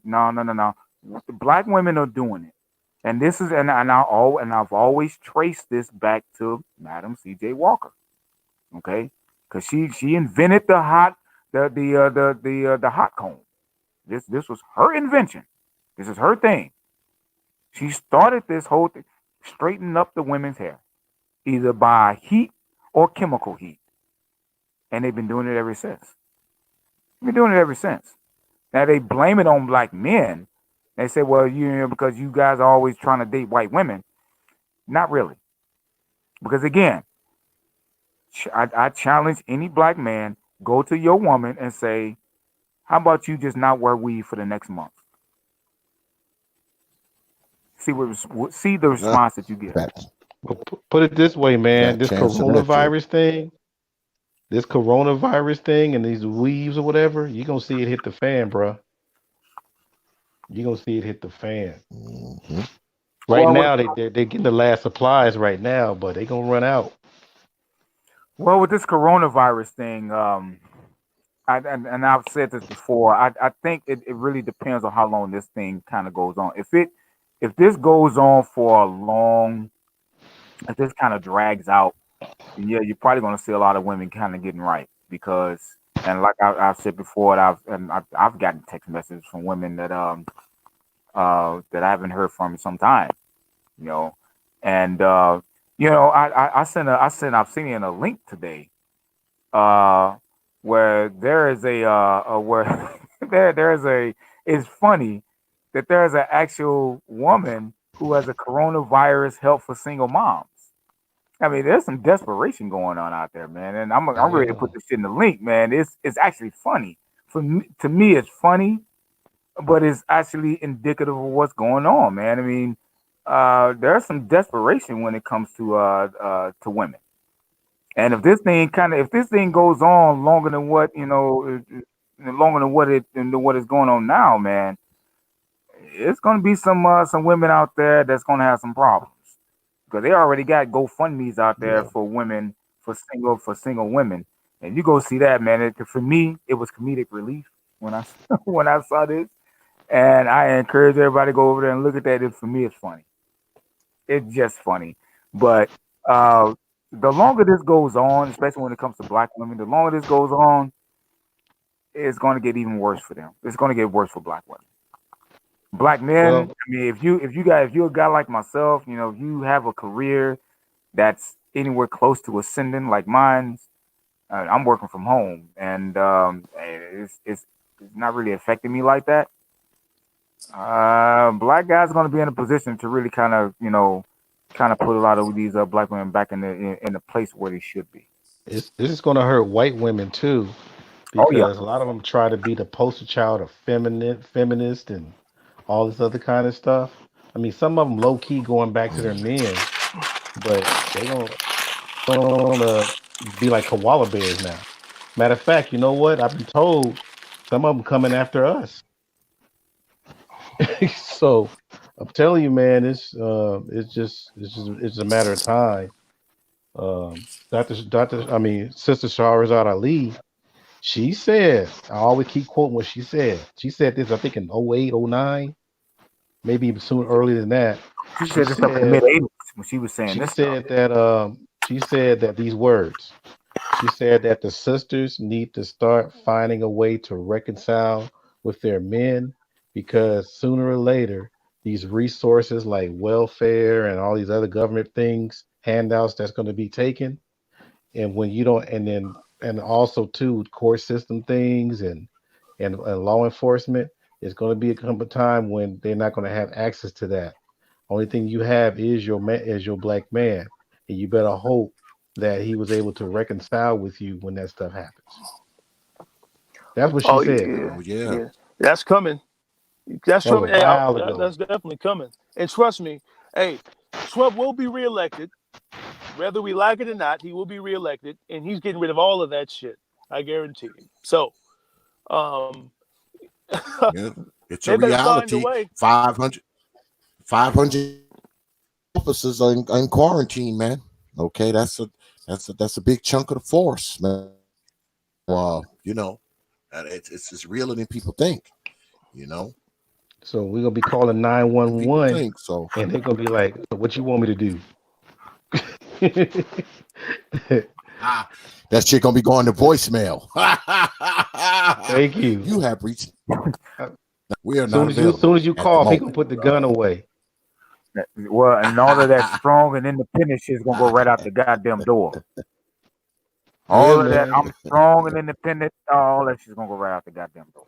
Right. I mean, and you can flip it Put too that guy because, what right. voicemail. I'm sorry. Many of us depend on our women, for their support as well. I think if you look at black families throughout time, particularly in the early, even the mid 1900s, man, black men and black women worked together, right, as a unit.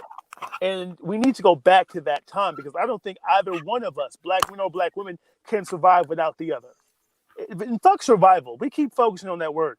We can't thrive without the other. That's what we want to do, right? Thrive. Okay, well, if that's the case, then this needs to be a collaborative effort because if you look at other racial groups, they're working together.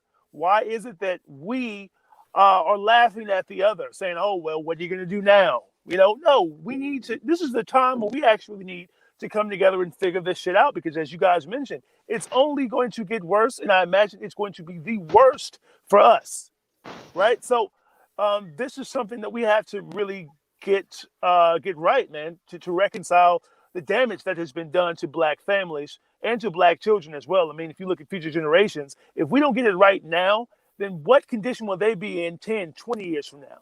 They'll be 10 times as bad. So it's on Yeah, us, man, to get it right. yeah, because that single family stuff So, ain't fun, man. People don't right. understand that shit is that's a lot of work. That's a lot of work, and we're the poster children for that. Exactly. You know, And it Of wasn't course that we way are. before. It wasn't that way before, man. I remember not even long ago, if a girl, even in the 1990s, man, we see movies where there were girls who were, essentially isolated, alienated, in school if they gave birth too early, 16, 17.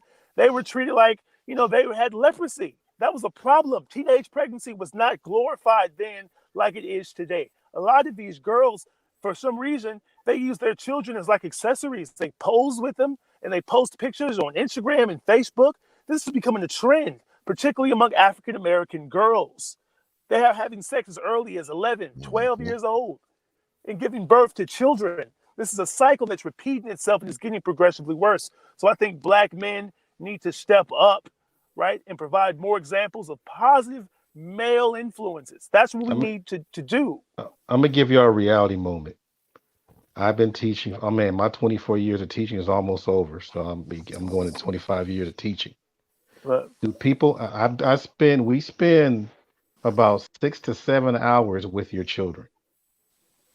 In between them leaving school and going home, that's probably about an hour or two. They only spend probably about, waking hours. They only spend like maybe 2 or 3 hours with their parents on the weekdays.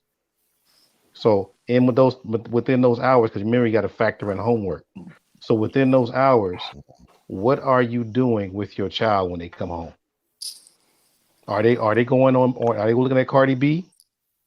Are they doing a lot of social media? Or are you teaching them something an hour a day?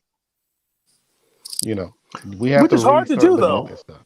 It's hard to do though. I mean, if you're a single mom and you're working, some of them are working two jobs, right? They don't have a lot of time to focus on developing and molding and shaping their kids.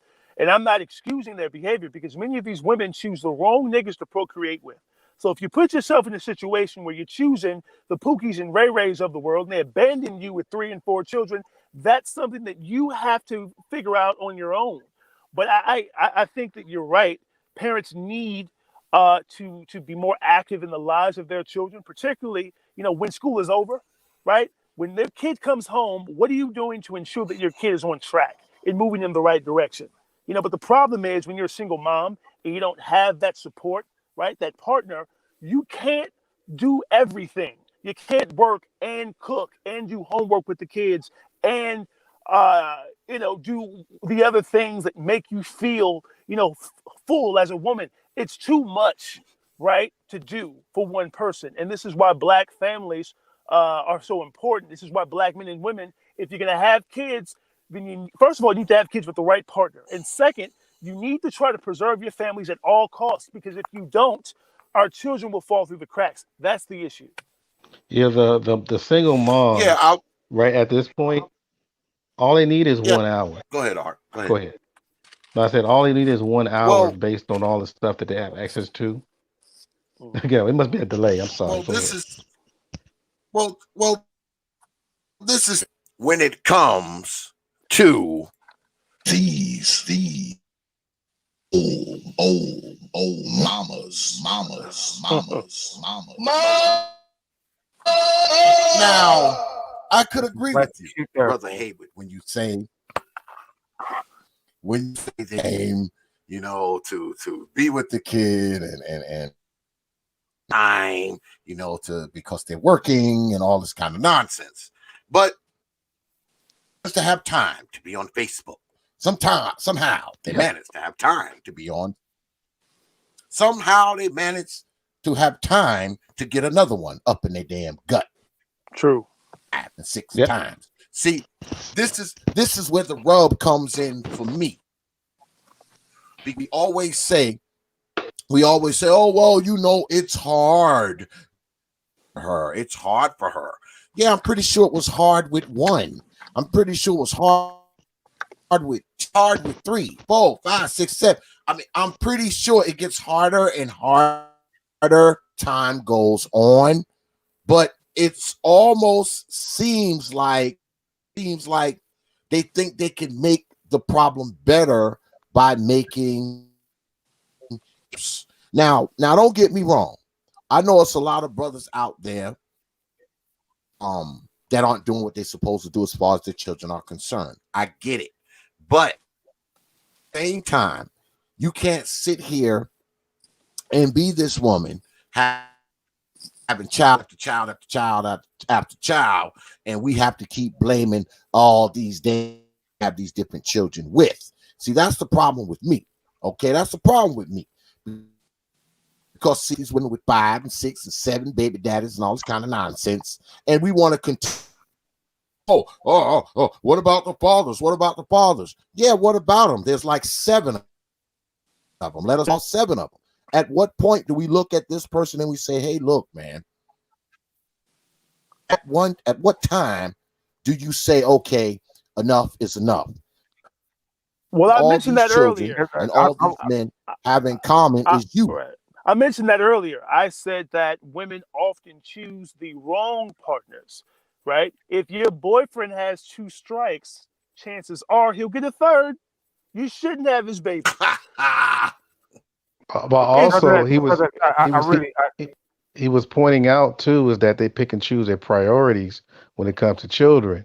I mean, the blessing for them is when they can send them off so they can have basketball practice, football practice, and they can have time to themselves. I've seen that quite a bit, as a teacher. But But the other part that we have to pay attention to is that these are the times to where everything else is the parent but the parent. this is Yep. something that's very important. And if I may, brother X, I gotta. This is something that every chance I get, I want to speak to this because this is one of those tropes of black women that really, really, really eats at me. Okay, I've been, I coach football and I mentor, and not only do I mentor, boys, black boys, but also black young men. Also, I mentor fathers on how to be on how to be more involved with their kids' lives, and so they can navigate this whole family court system. All right, and I've been doing this for about 15 years, right? I think I've never taken account of how many boys or families I've been in contact with. I would say I think it's fair to say is more than 1,000. All right. I've only come across one guy, one who admitted to me and said that, he's not involved with his kids' life because he chose not to. The rest of them, the rest of the fathers that are not involved with their kids' lives, they're not involved with their kids because of the relationship that they have with them with the mother.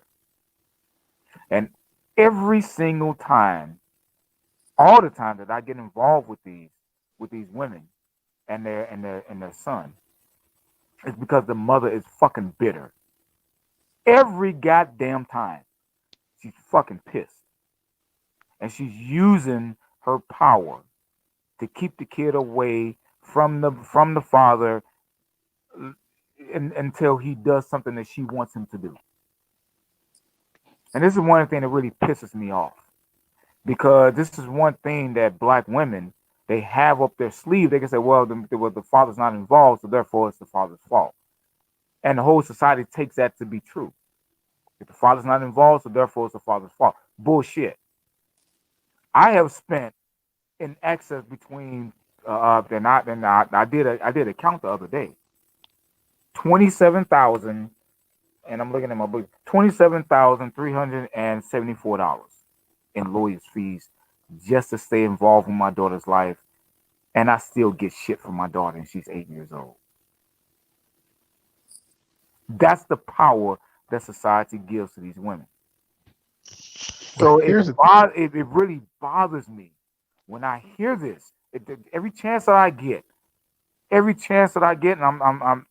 hope I haven't hogged up, the microphone.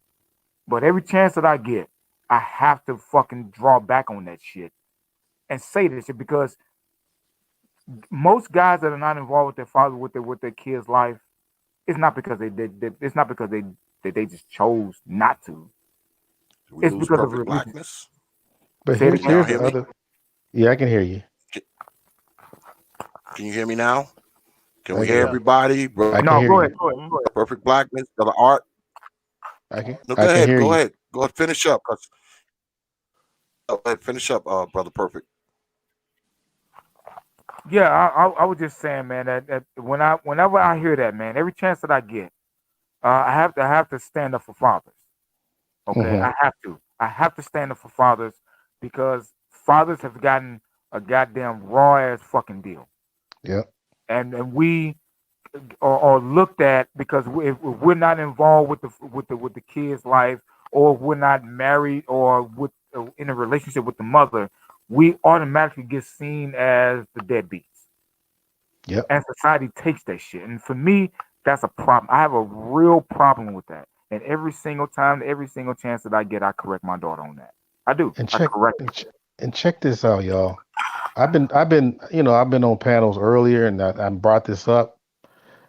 Say for example, we if a group of brothers took it upon ourselves, just like how sisters are telling us what we should do. We grab this deadbeat dude or whatever. We got him against the wall. He gonna be manhandled, and then later on, we're gonna get him a job and take care of him or whatever. You know what happens before that? Leave him alone. He's having bad luck. He's having worse times. You need to understand, when you catch him, these dudes that do fit the profile of what they complain about, they never send him through the ringer. It's always the straight and narrow brothers. It's always That it's always happens. the guys that be That's hiding true. behind the bushes. That's true. I've encountered many black men who are fighting for either custody of their daughter or just to have time with their daughter, or daughters, children, multiple. So I get that. I think it applies to many black men, not most, because there are some just ain't shit niggas out there who do not take responsibility for their children. I know plenty of dudes like that personally, and I've spoken to many women, not just black, but women in general who go through this all the But time. I'm sorry, that's the Um, minority, man. That's the minority. right. I the can't say minority it's of the guys. That's minority. the I minority, think man. I mean it's possible, but at the same No, time, that's the minority. there are two. I'm saying That's there the are two minority. sides to there are two sides to every story, There's and so always two women, sides to every right, story, right, and I wish and the two right, sides to every. I wish both, right, and I'm sorry, right, but I wish both sides are always given. But right. that's the minority, man. Well, what I'm saying Most is, guys what that I'm are out saying, here right. that are I paying get you. child support, that Right. are A lot of them are paying child support, though. they're Many not of them. they're not. They're, I'm sorry, I'm not going to accept it because I see this myself. I see this myself. Right. I get what I'm saying is you have spent time with a certain amount of people, right? But I don't think they reflect the majority or the minority. We don't know. It's all speculative. Well, What I this can say, deadbeat is not the right, it's not the majority, right. man. But well, what The I'm saying to deadbeat you is, it right. is extreme I minority. got you. I got you. Well, I wouldn't say the extreme minority. I think now No, we're I'm going to say exaggerating. it's extreme minority Right. But what I'm because saying is, like I said, I've been dealing with right. fathers, I kids, get you. mothers for the better Right. part of 15 years. I've only I, seen one case, right. one I case. get you. So for What I'm me, that's saying to you extreme is, you don't know every black man, nor do I. What I can say is this, right? There are black men who want to be in the lives of their children. There are black men who are in the and I lives of their counsel children, those and guys. there I are do. right, I and there are counsel. black men who abandon their children. There are three categories here. My point to you is this, right? Because if you ask black women, they would totally disagree with you. I'm Of not course they discrediting, will. right? They have I'm all not these discrediting, systems. right, right? I It get you. gives them that Right, gives them the right. goddamn Right, incentive to right. disagree. What I'm saying is, I'm not discrediting what you're saying. I'm not discrediting what they're saying. I'm saying that the focus ultimately should be on the children and what's best for the children, right? Because they have a narrative, Oh right? Lord. Hold on. I'm saying they have a Children, narrative. are we They gonna have go a there? narrative. I'm saying they have a narrative that portrays black men in a negative light. Black men clearly have a negative that portrays black women in a negative light. Oh no, it's All not of, even. I'm saying all of this is counterproductive if we're thinking about what's best for the children. That's what I'm But saying to you. but But here's the thing, brother. Is it productive? Hold on, you guys. goddamn years, man. Well, hold on, you guys. Is it productive to lie to your child? This is shit that pisses me off. Absolutely. It's productive for men and women to lie to their children. As if No, black well, men don't. okay, brother. So, Black so you're men don't saying have the that kids. you're The saying boys that it's them the equal across the goddamn kids, board? damn women. No, what I'm saying is there are plenty of trifling ass women, just like there are plenty of trifling ass men. That's what Wow, I'm saying. And we Okay, shouldn't single out that's a either lot of group. thickens. okay. But See that's a false this equivalence is the right thing there. though. And ladies and gentlemen, this is what I'm talking. This is what I'm talking about right here. I'm sorry. I'm sorry, brother X, but I have to say this. This is what I'm talking about the bullshit ass goddamn false equivalence. This is bullshit. Black men don't do this shit. Oh, Black wow. men are not going around falsely accusing the goddamn women like this. Black men are not, they're not giving the goddamn kids, even when they are in a position to better take care of the kids. They're not doing that. And that's Because, in statistics. Hey, and black men don't cheat either, right? Like, oh, come on, what does that have guys. to do with anything? Dang, is Well, this the this is same the person we're but talking this to? is the thing though. That- Come Well, on, this man. that's not- look at this, brother Haywood. Think about Yeah. it, man. Be honest now. I mean, guys who are running around here that are the quote unquote right. These are the guys who got 10, 15, 20 baby mamas, right? Now, those Yep. relative minority. Most of us black dudes, we thank don't got 15, 20 baby mamas. Have that. But this is the thing.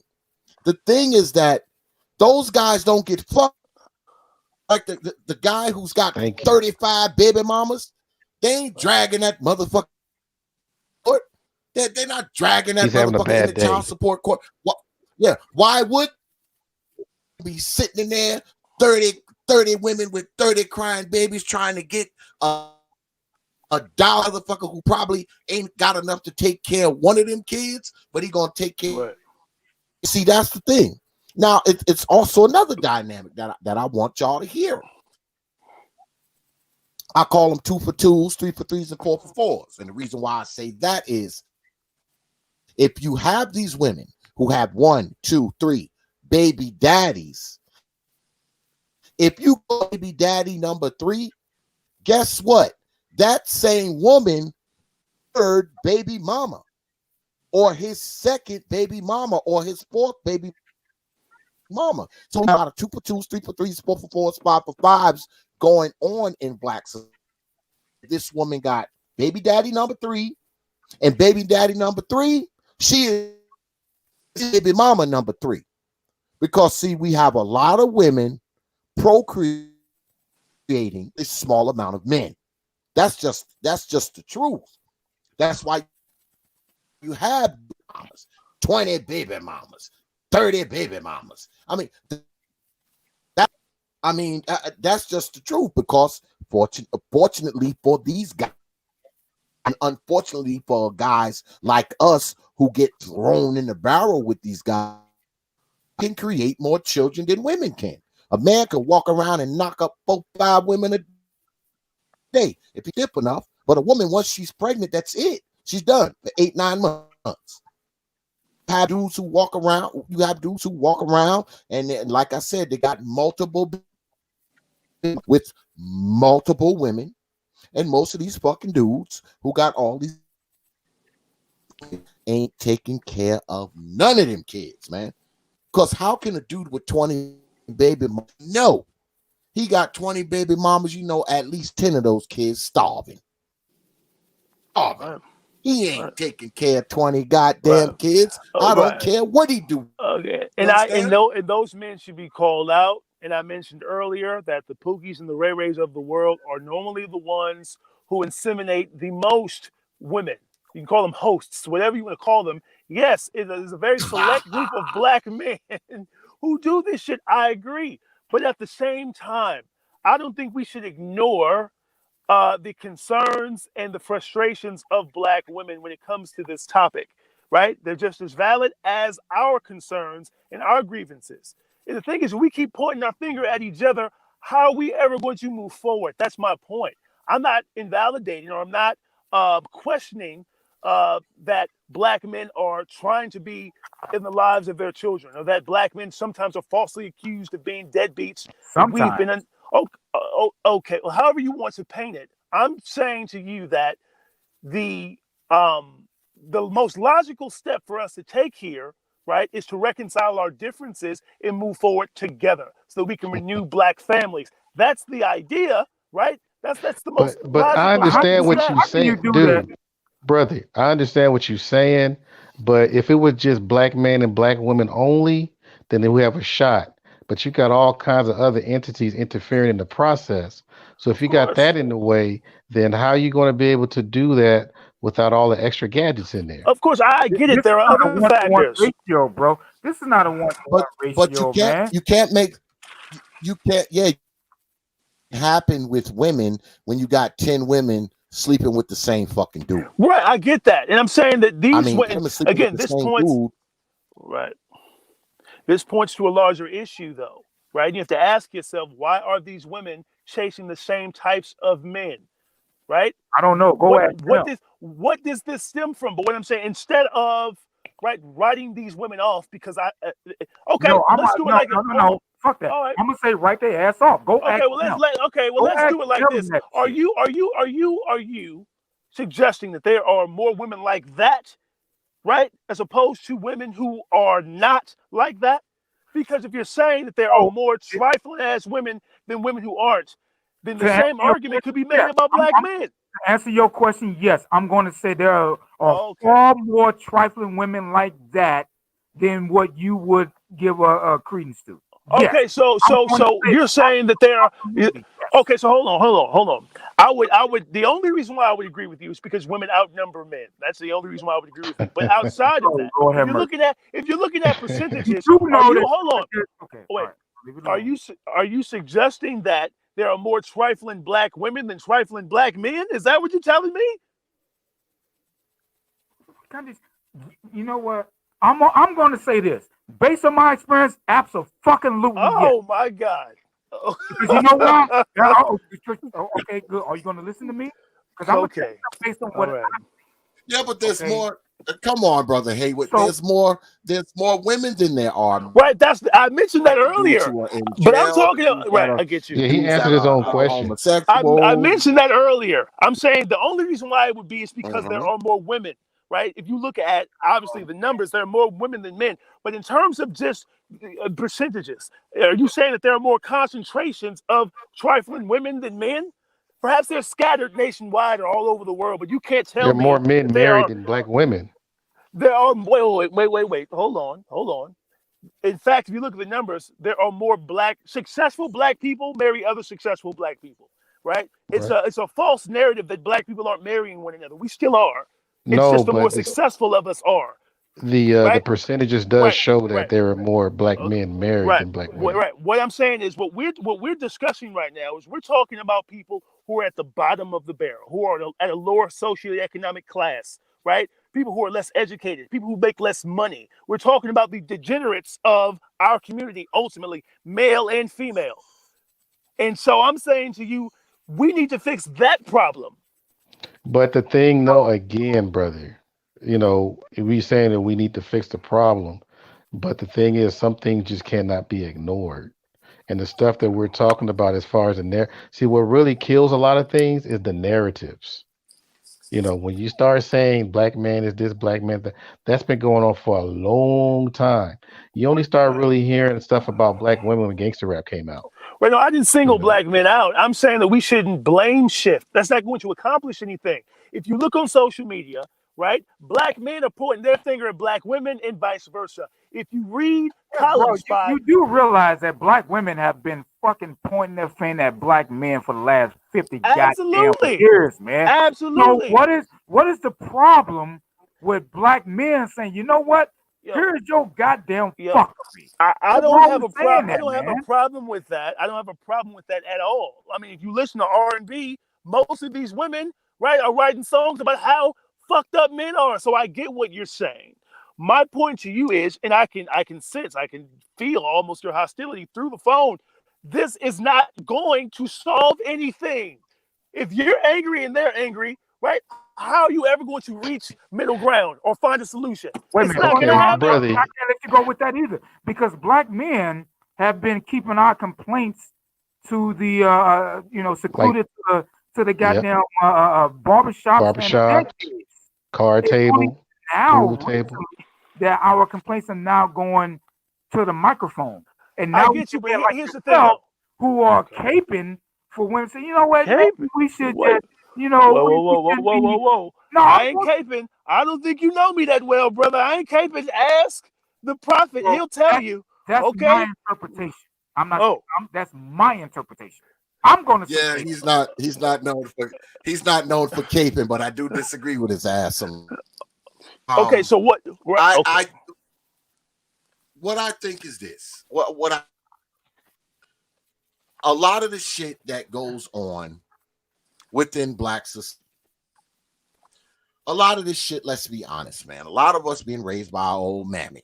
So we do. We pick up her traits, we get indoctrinated with the shit she teaches us, go out in the world, and many of us, especially as men, we kind of think like women, react like women, blame ourselves the way women Hmm. blame us. I think that Hmm. I think a lot of us, man, we the reason why we are in this state is because there's more women than there are men, and I'll explain.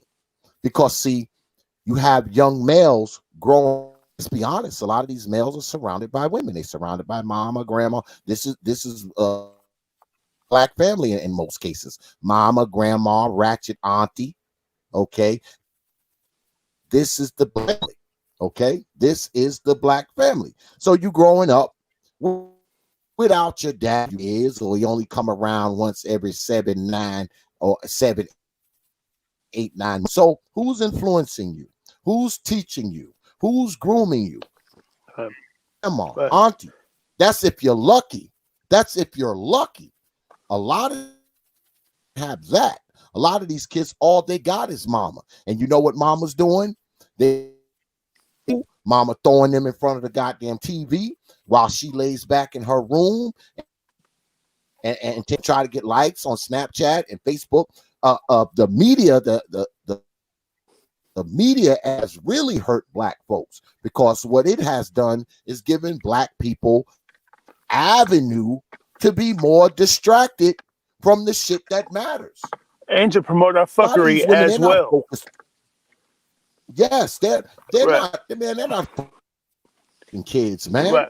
Right. I mean, if you go Right. back 50, 60 years, if you 60 years, brother Haywood, a single mother 60 years ago is different from a single. Oh, absolutely. Okay, those Absolutely. are two different creatures. I agree. And what I'm saying to you quickly, before I go, all I'm saying to you is this: everything that you men have said about this topic tonight is valid, right? And then I guarantee you that if you had a panel of women, they would probably share their experiences with you, and those experiences would be valid, at least to some degree. All I'm saying is, while we're fighting each other, right, on social media, in public, while millions are watching us point the finger and blame shift, right, you have other racial groups watching and laughing at us. These same people, right, that we've been talking about all night, you think an Hispanic or a white woman or Middle Eastern woman would call their men out on social media? You think their men would do the same thing to their They women? don't have No, the they keep same that. lineage, They No, don't what have I'm the brother. saying same. is, They don't have the what I'm particular saying history is, that we they have. They keep. don't have I'm the saying, particular history I'm that we have. saying they keep that shit in house. And They my don't have point the to They you, same don't have my the hold lineage. on, particular history that we my have. point. I don't care what the excuses are. The point is, we're talking That's about not an excuse. optics. That's a We're fact. talking. Wait, we're talking about optics here, and the optics are as such. Black men and black women can't stop fighting one another. How does that make the community look as a whole weak as fuck? And that's why no one respects us. Period. Well, I You can't. know, I I can't find that paint. I I find can't. it to be really, really convenient when for the last 50, 60 years, black women, and I'm going to say black women, have had carte blanche at just fucking over, talking about, just saying any manner of goddamn whatever the fuck they wanted to say about black men, and nobody has said anything. But it's only until when black men have started to point out the fuckery of black women, now we get this. We But get let me say something here, brother. Oh this man. shit, We can't and that's just what pisses paint. me off I about it. got. Oh, cool. I'm sorry, brother. I'm sorry. Go ahead. Because let me tell you, look, I'm gonna say this. I'm a Gen Xer, all right. I am the product. I am the product of black female fuckery in the worst way. Okay, in the worst way. I can look in the last several years,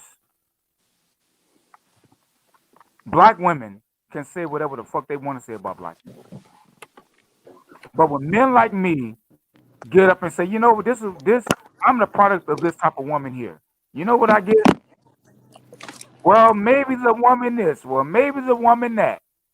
Well, maybe One she this. thing. Well, maybe she that. She got all manner of fucking excuses of her bullshit. But when men like me point that shit out, it's a problem. No, Let for me me, add something in. Oh, go it's ahead. not a problem. For me, that is the issue. Black women's shit need to be pointed out because, again, black men's shit been pointed out for the last 50 years, 56 years, and it's still being pointed out. We can escape our problems. We cannot run from our responsibility.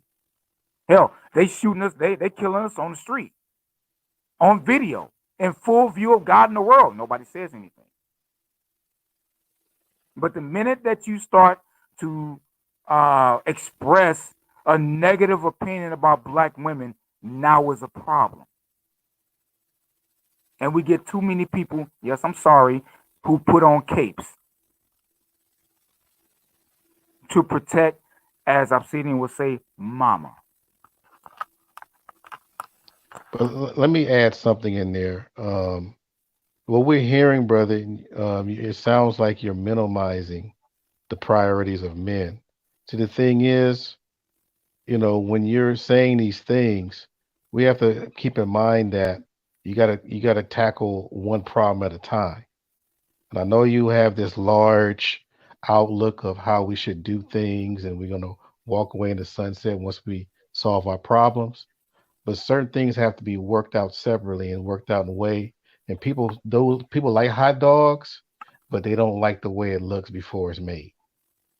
There's going to be some ugly things going on, and also you can't paint the black community with a broad stroke, as though every time black men and black women are disagreeing that they're fighting. Sometimes they respectfully disagree. You know, there's a lot of different things. What's standing out right now is just social media. But in a lot of people's spaces away from social media, some things that they're having battles, but some areas they're working things out. But in the meantime, from what we're hearing, it just sounds like you're minimizing the things that men have to express in order to get things off their chest. They can't just hold it in. You said you're a millennial? Oh, he's not. He left. I think he said he's a millennial. Yeah, he It's says he's a like, millennial. yeah. Corey's So, a millennial. so I'm like, I don't know if he Well, what he hasn't observed, but I thought that millennials seen it all. I'm well, surprised. well, millennials see the world different, man. I mean, they grew up with media and Facebook and so they see the world different, man. They definitely see the world different than us Gen Xers, man. So Yeah, the too, I millennials. mean, they see the world Yeah, because a lot. totally different than we do. Because a lot of millennials that especially in these spaces, they seen what their grandparents went through, their parents, their uncles. They seen a lot. So from what I'm hearing from him, it just sounds like he has blinders on. Like, forget about everything else. Let's just focus on all things as a whole. Make it all. It's damn near like a stimulus package for fuckery. Everybody gets a Well, stimulus I think check for fuckery. well, millennials they didn't go through the shit we went through per se, just like we didn't go through the shit that boomers went through per se. So of course they have a different man. They have a different approach. They world through more of a digital, uh, real time gratification kind of thing. Because I have spring. So, I get it. Yeah. I have millennial nephews and shit like I talk with them and sometimes some of the shit they say, I'll be like, what the fuck are you I mean, because I think often the things that we seriously, I think a lot of millennials take it for granted. I think they take Yeah. and let's be honest, man. I mean, I believe raised by the old mammies than us. All Yeah, right. bro. Yeah, that's That that too. bonding.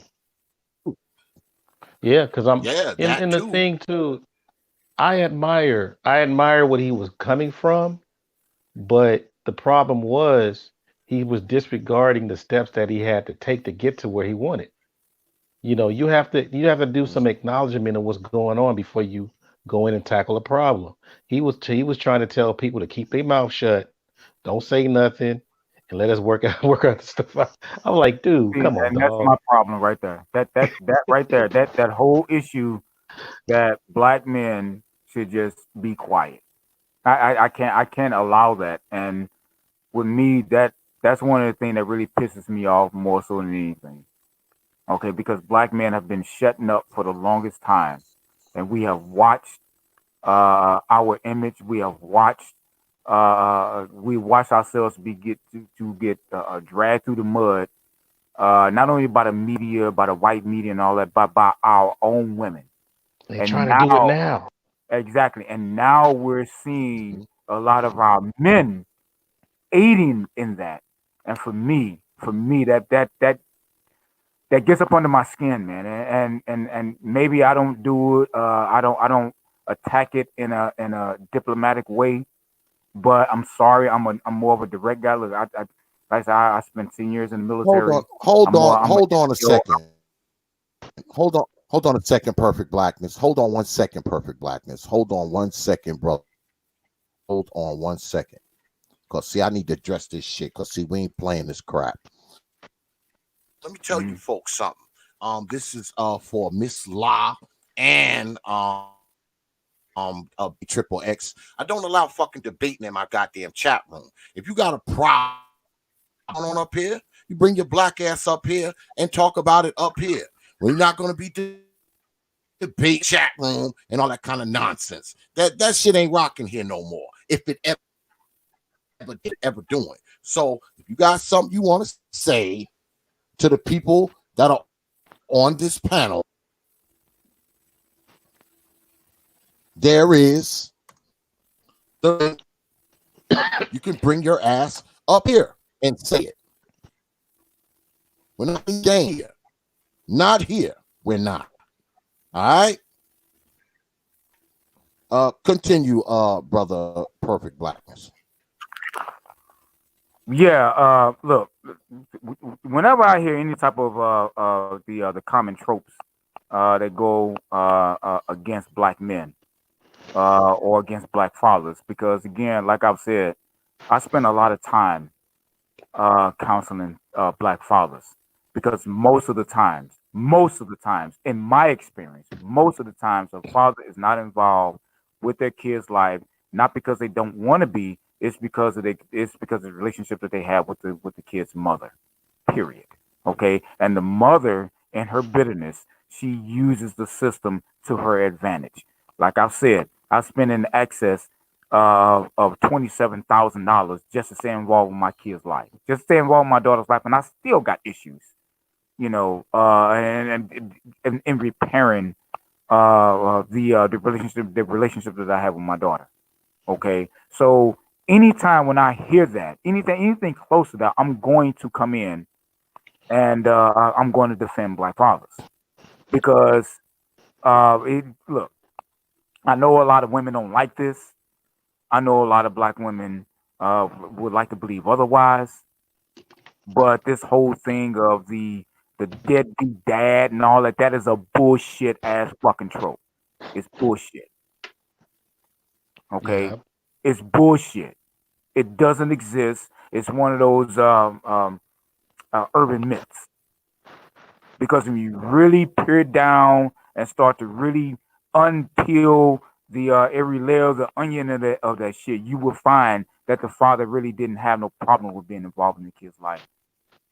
It's because of the situation they have with the mother. And when you start dealing with that, now you start getting into uh, um, some negative aspects about the state of black motherhood in the United States. And that's what people don't want. They don't want that. Okay?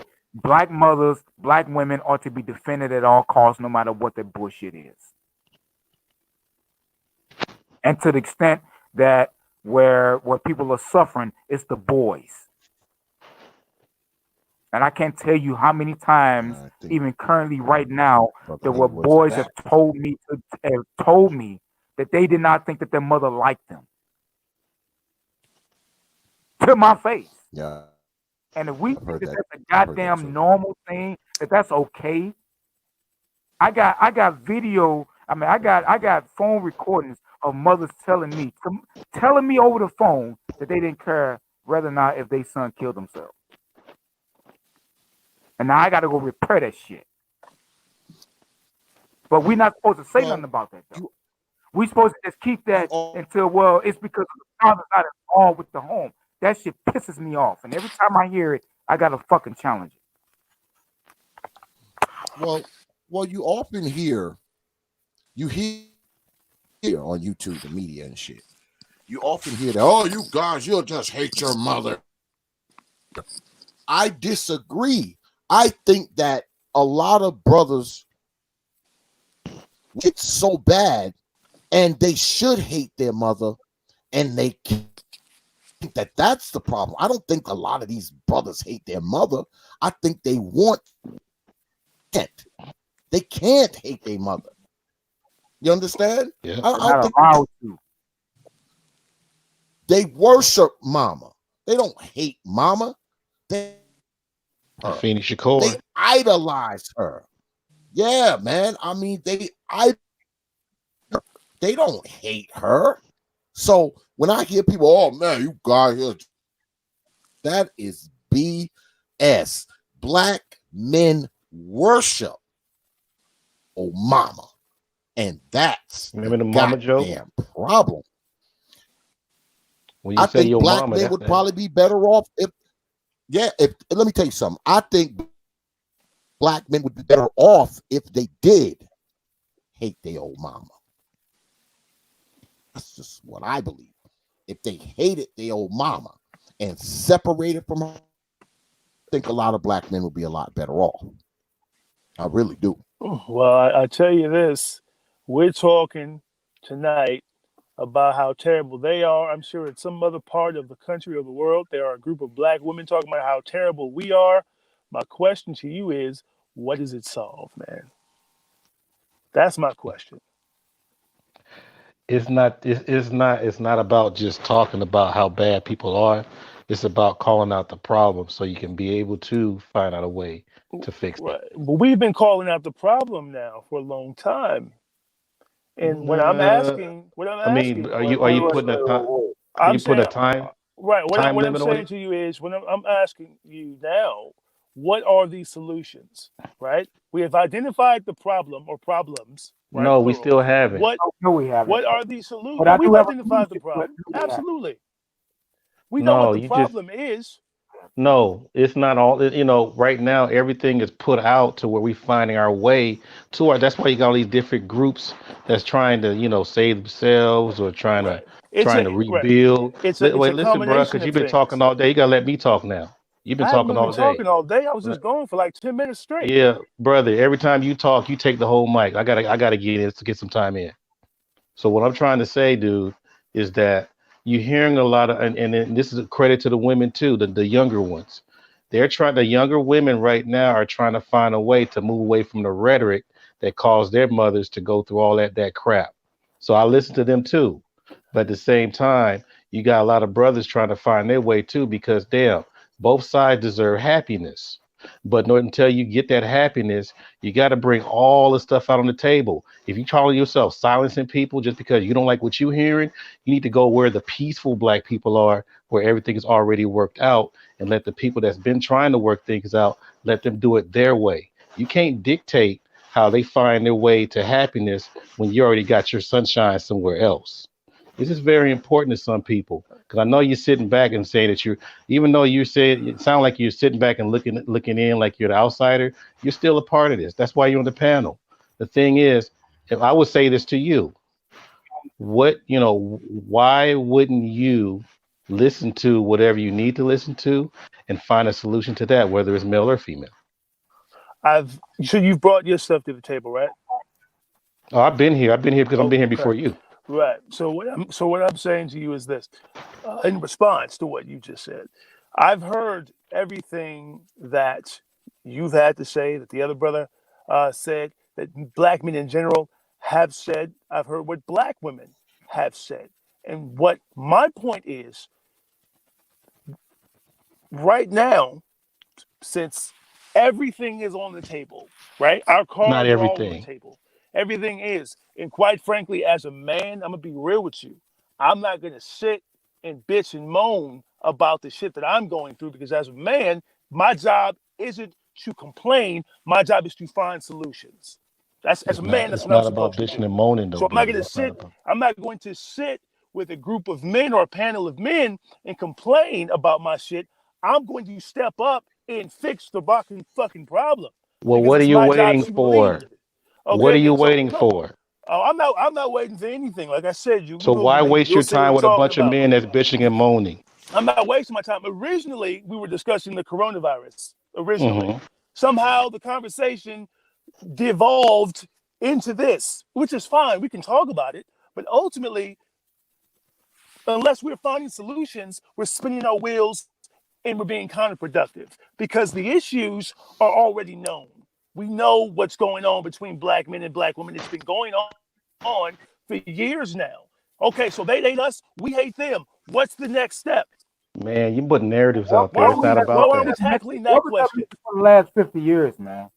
What was that message for the last 50 years when black men have been getting just The last 50 He years. wasn't born yet. drugged through the media and nobody said nothing? You fucking Now, man. now when black men get a microphone, now we get that message. Where has that message been? Whoa. We already had a My microphone. solutions.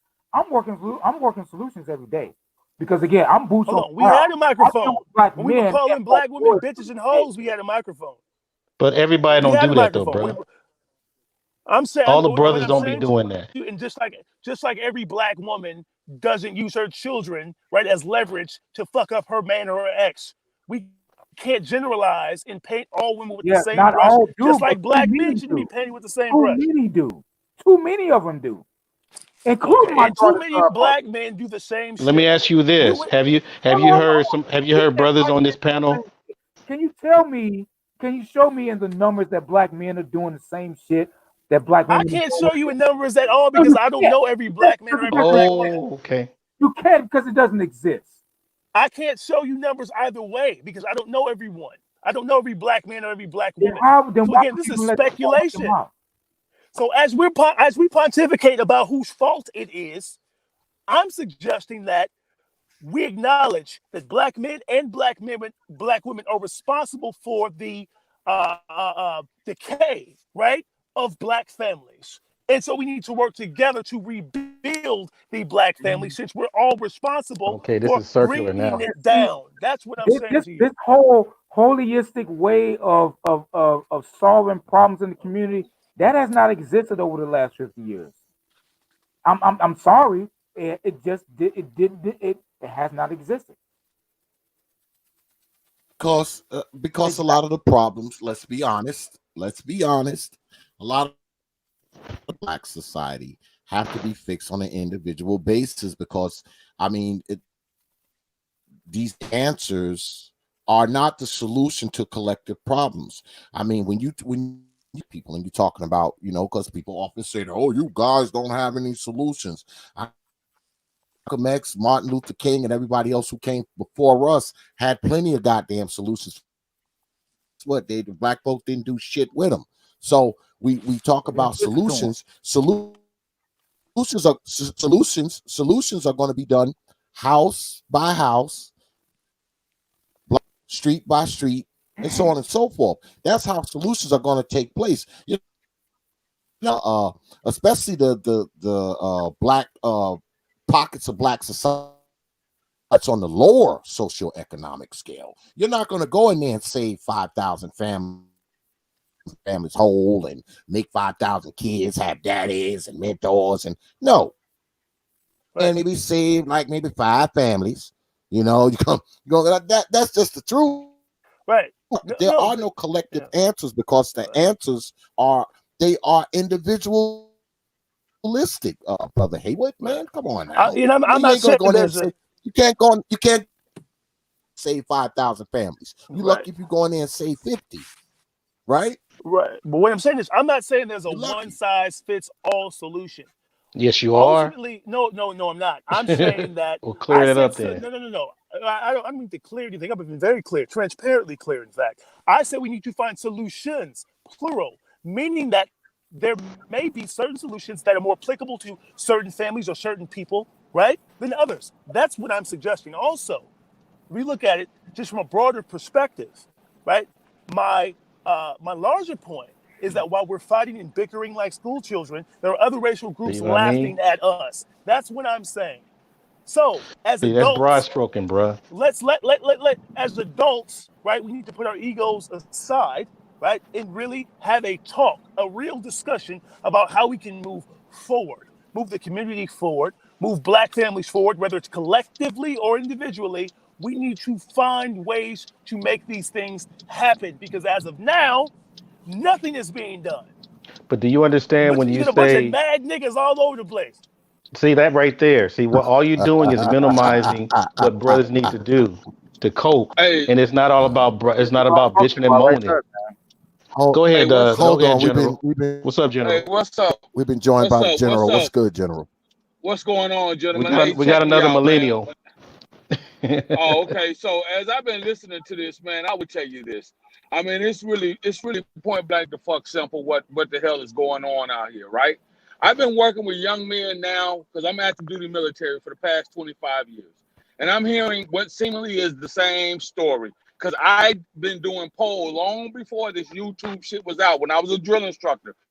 when I was a recruiter, way back in the goddamn early 2000s when I was doing this shit, working with these young men and young women. And I would ask simple questions. Hey, where you from? You know, what's your home life like? Especially as a recruiter, why you joining the army? You know, what does your parents say? Meaning your mother and your father. You know what the majority of the answers were that I got? Give a shit. My dad ain't around. My mom don't really give a shit, and my dad ain't around. My mom don't really give a shit. Listen to that. Okay. This is what these young men and women would say. My mother doesn't really give a fuck. She just wants to be gone. My father's not around. Okay, so when we talk about ways, let me get through this checkpoint. When we talk about ways to fix the problem, we have to understand that it's multifaceted. Give me a second, fellas. Hey, how you doing? I'm good.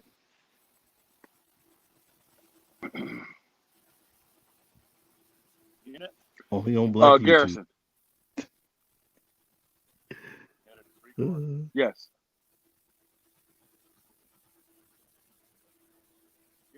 Up to 3 quarters. Thank you. All right. So as I was saying, I'm sorry about that, gentlemen. I'm on my way into the job. We got a lot of shit going on around here with this coronavirus and all this other shit. So listen, man, let me tell you something. The problem has stemmed from, we look at the numbers, as the brothers were trying to tell you. The numbers are lopsided. This is why you have a whole bunch of households headed by women. This is why you have this. We had this conversation earlier on a different panel, right? I was involved in the conversation real quick, and then I'm going to pass the mic. So we were talking, it was 3 men, 3 women. The question came up, during this coronavirus pandemic, what if your ex were to show up at your house or to call you and say she needed somewhere to lay her head, or, you know, she has your children? And the men all said the same thing. Well, y'all asked for this. You want to be single, independent women? You're strong, black, independent women? Okay, fend for yourself. Give me my child. You go on and do what you need to do. We're talking about equality, right? They've created a position for themselves within our society, whereas they want to be treated as equal only when it benefits them. And I'm not against, I don't hate black women. I love them, matter of fact. I got a mother who, thank God, she's still in my life. I love my mom, my brothers and I. We have a great relationship with my parents, with my mother and my father, matter of fact. They've been together for 55 fucking years. At the end of the day, we know where the problem stems from. The problem stems from the female side of the black community. And why is that, you ask? The reason why that is because they've been given equality. So now they have the ability to have an equal say-so, and they've been able to sway and push the narrative in their favor. So now, because black men 35 to 45 years ago, we were trained to just do exactly what that brother is saying we should do. Keep your nose to the grinding stone. You just push through it, get through it. You're a man. Don't complain. Don't say nothing. It'll be okay. In today's generation, in 2020, black men are tired of that. They're simply not going to go along with the status quo any longer. They don't get it that way. Pardon me, brothers. Let me check in. I'll be right back with y'all. Give me a second. Go ahead. I'm going to pass the mic. X, thanks for having me. See, that's exactly what I'm talking about. That's exactly what I'm talking about, man. That's what Todd was talking about, man. And look. I can't stress enough what the big talk was talking Yo, about. can y'all hold on? Blackness, brother Art. Can y'all hold it down for a few minutes? I got to step away for about 5 minutes. I'll be right back. Oh, no problem. Go ahead. No problem. Go ahead. All right, be right back.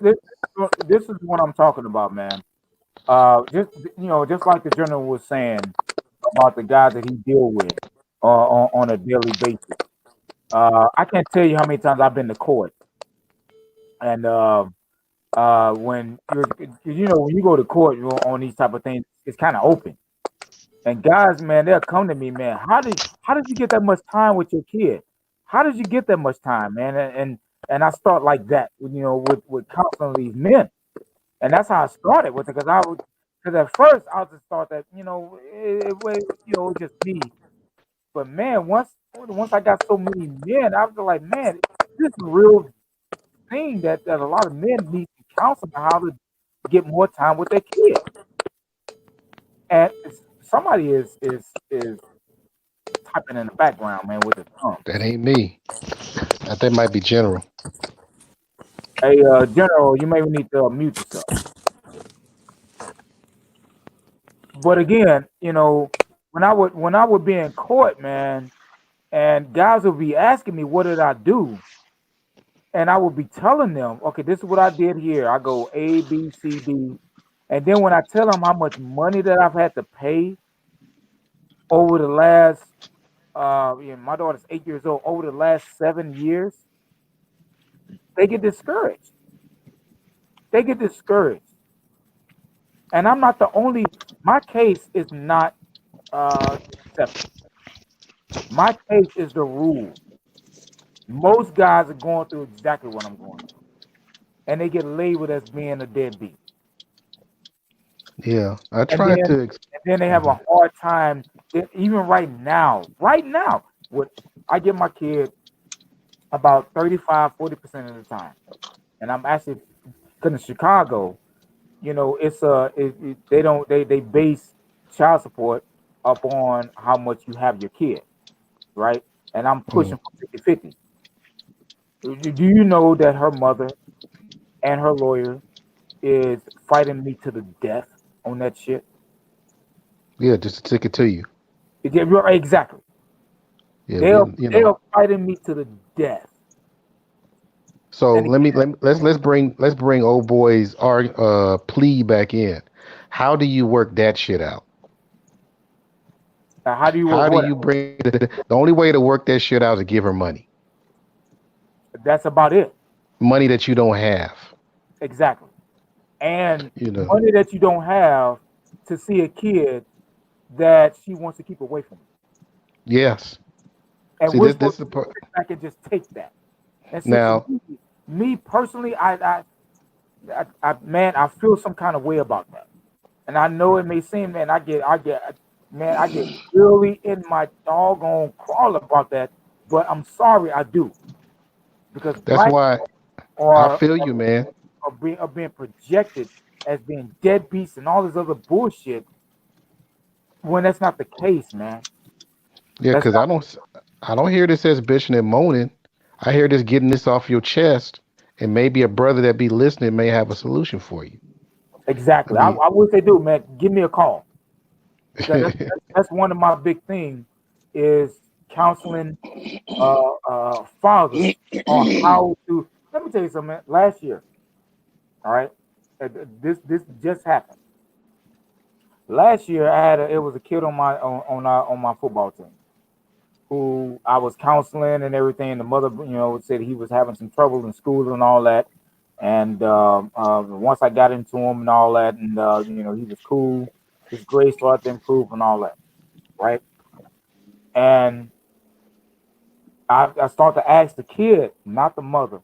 I always ask the kid, what's the relationship you have with the father? And he said, well, I really don't, I know my father, but I don't really, have that much of a relationship with him. He had his number.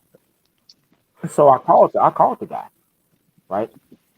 And me and him talked for about a good 3 weeks before, I got the kid back involved with the son, but back involved with the father, right? And the father and the kid, they started having some really good relations, right? And they were doing real good. Mid-season, the mother takes him off the team. oh, see, The mother takes him off the motherfucking team. Do you know that kid's still calling me right now? wow. This is shit that I'm talking about, man. This is the reason why I'm so passionate about this shit. And so for all these people talking about, oh, it's equal bullshit, bullshit. And I'm gonna call bullshit every goddamn time. This is not equal.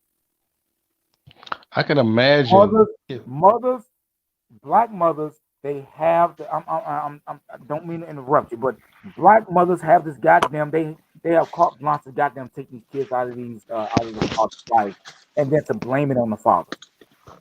And I'm one to turn that shit back on them and say, prove it. Mm. And every time I say prove it, they can't do it. And not only with my own experience with these kids, but just on that alone, that tells me, look, these guys, most of these men that are not involved with their kids' lives, they're not involved with their kids not because they don't want to. It's because of the relationship that they have with the mothers. And I challenge anybody to prove me wrong on that. Anybody. I haven't looked into the chat room, but I challenge anybody to prove me wrong on that. I challenge you. There is an interference.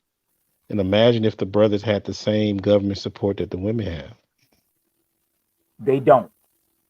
You And know, not only I do they mean, not have the same government support, they don't have the same knowledge.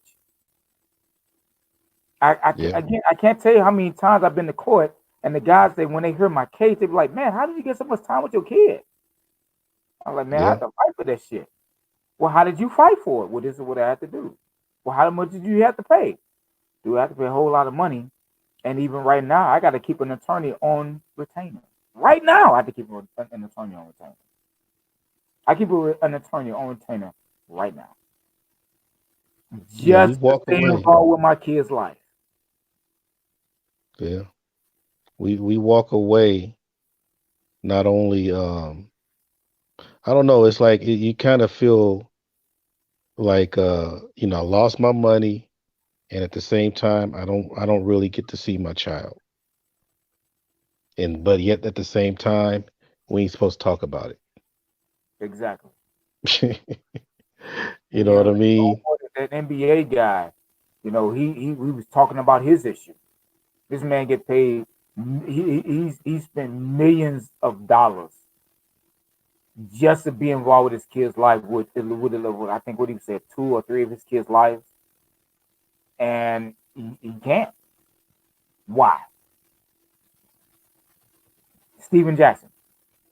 Oh yeah, yeah, yeah. Now this man gets paid millions of bucks. He's on TV for Christ's sakes, and this man has to do all of that just to stay involved with his kid's life. And see Yeah. that's why I don't every chance I get, and maybe this is an emotional thing with me, but every chance I get, I always challenge this whole deadbeat father. I challenge that shit. I don't let that Well, shit go unchallenged, man. I'm sorry, I can't let it go because most guys who got kids are not dead. Most guys want to be in their kids' lives, and most guys, if they're not involved in their kids' life, it's because of the relationship that they have with the mothers. That's it. yeah, America's pastime is to lie on a black man. And so some people take it in the chin, but people like yourself and even myself, I just don't let those lies fly by my head. That's why I asked the brother if is it productive to lie to your child, you know, because we're grown as Gen Xers. I think most of us that had single moms were told that we were just like our no good daddy. I think Lord some knows of us I have. had when they Lord were knows pissed I have. off. So the thing is, was she lying or was she telling the truth? You telling a 5 or 6 year old that kind of thing. And then a lot of us from different parts of the country have that same story.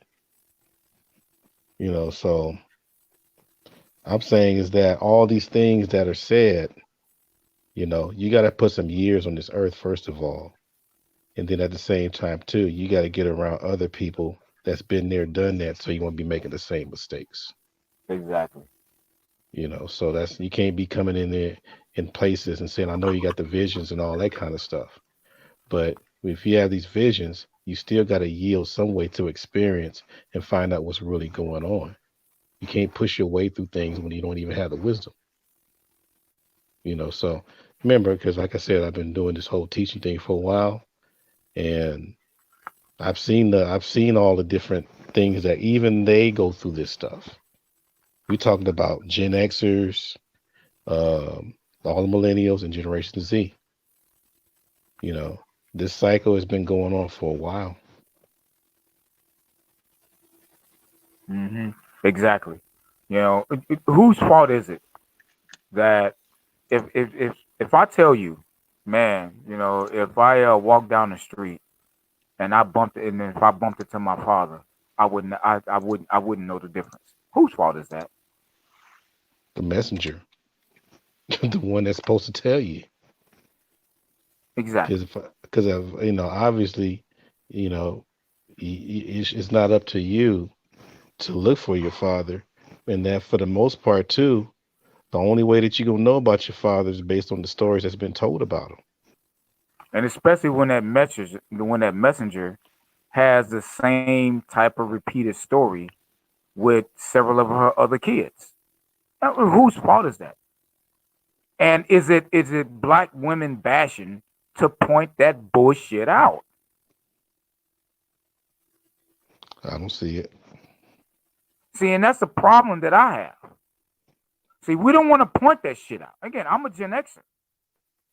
I'm the oldest of 9 kids. You know, my mother got, of all those kids, she got what, 5 baby daddies of 9 kids. Whose fucking fault is that, man? Damn. That's when this shit started, man. Whose fault is that? And You, that's you the other know, thing. Go ahead, I'm man. sorry, brothers. I didn't mean to cut you off.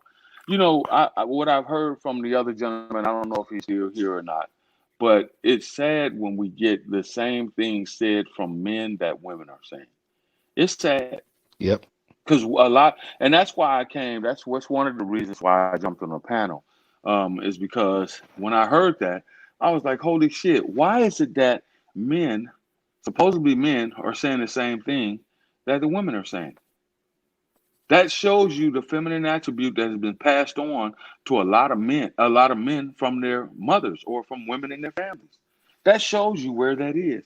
I could sit here and tell you guys thousands of fucking stories where I've went into the home, especially when I was an army recruiter, and I would go to the homes of these young men and young women, and it would be someone other than the biological father in the home, meaning the mother's boyfriend or whatever.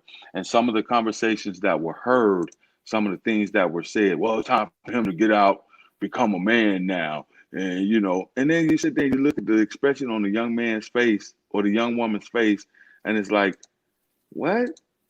You ain't my daddy. You ain't did nothing for me. You was just here to receive what you could get out of my mother. You ain't never did nothing for me. But they're telling these kids now you got to get out and make your own way because you finished high school. You're done here. You know what I'm saying? It's sad. It is a sad scenario. And then you talk about wonder why we have such a high rate among our young teenage girls from men in our community that are living with the parents. These women bring these men into their house and place them over their children, and you wonder why there's a high molestation rate within our community. Really? And I'm not blaming black women totally because yes, there is a demographics of black men who have walked away. Yep. Um, and there's a demographic, but what no one wants to talk about is the demographics of black men who were effectively ran away.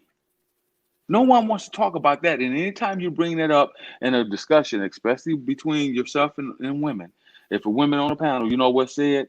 I don't believe that. Ain't no fucking way nobody gonna run me off from my children. I just ain't. And I'm saying to yourself, well, obviously you've never felt the wrath of a black woman. You've never had to deal with a black woman, especially if you are an upwardly mobile black man. And I don't want to take over the panel, but I got to get this out. I often ask when that's said within the conversation, right? Ain't nobody gonna run me. Can't nobody run me off my children. I say to myself, you've never dealt with the wrath of a black woman. You've never went to go pick your child up because the relationship has ceased to exist. You're now divorced, and the relationship is over with. And you went through the court system, and you're paying your child support. You're doing what you're supposed to do, and you go to get your kid and all of a sudden you ain't gonna never see your kid. And this is coming from all demographics, all up and down the spectrum, social and economic spectrum of our communities. And y'all know this. Then you get into the calling the Well, police. You want to fight. You want to be physical and all this shit. And if you got a job where you have to, that's how you taking care of yourself, and that's how you're paying your child support, and that's how you're taking care of your child. You ain't got time to be in and out of court because she want to have whatever the fuck she got going on with her, and now you got to defend yourself. You ain't got time for that shit. well, this is the Exactly. thing. I mean, there's a different dynamic between a mother and a father and a child. First and foremost, I mean, once a woman has a baby, she automatically has custody off top without doing anything, without doing shit for the kid, going to court, without filing any petitions. She automatically has custody right off. I mean, when it comes to a man, it's a different dynamic. If you want custody, you have to file petitions, go to court, kind of nonsense, show your W-2s and every goddamn thing else. Hmm. So, you're talking two different dynamics. And what a lot of people don't understand is this, man. Once a woman has a child, right? If she has a child and doesn't want that child, if she doesn't want that goddamn child, she still gets to that child, right? Even if she don't really want it, she still has access to it. But if she decides she doesn't want it and she decides she doesn't want access to it, she at the post office, at the fire department, at the YMCA, she can leave it in the back of the hospital, walk on out. See, With no a woman financial can force you responsibility to at be all. exactly. A woman can force you to be a father. You can't force her to be a after she has the fucking baby, because she can jump on after she had that baby. She can jump on a plane and go a couple in Spain some fucking way and come on back, and ain't a goddamn thing you can do about it. Same baby and take it to Spain and see what happened. When your ass get back on that plane, motherfuckers be waiting for you in windbreakers and handcuffs. So you talking two different dynamics. A woman can force you to be a father. You cannot force her to be a mother. Babies even born, she can get an abortion. She can take the day. She can be on the patch. She can be on every got about 30 fucking different types of birth control. You cannot make her be a mother. You can sure as hell make your ass be a father if she wants to. And guess what? She has behind her.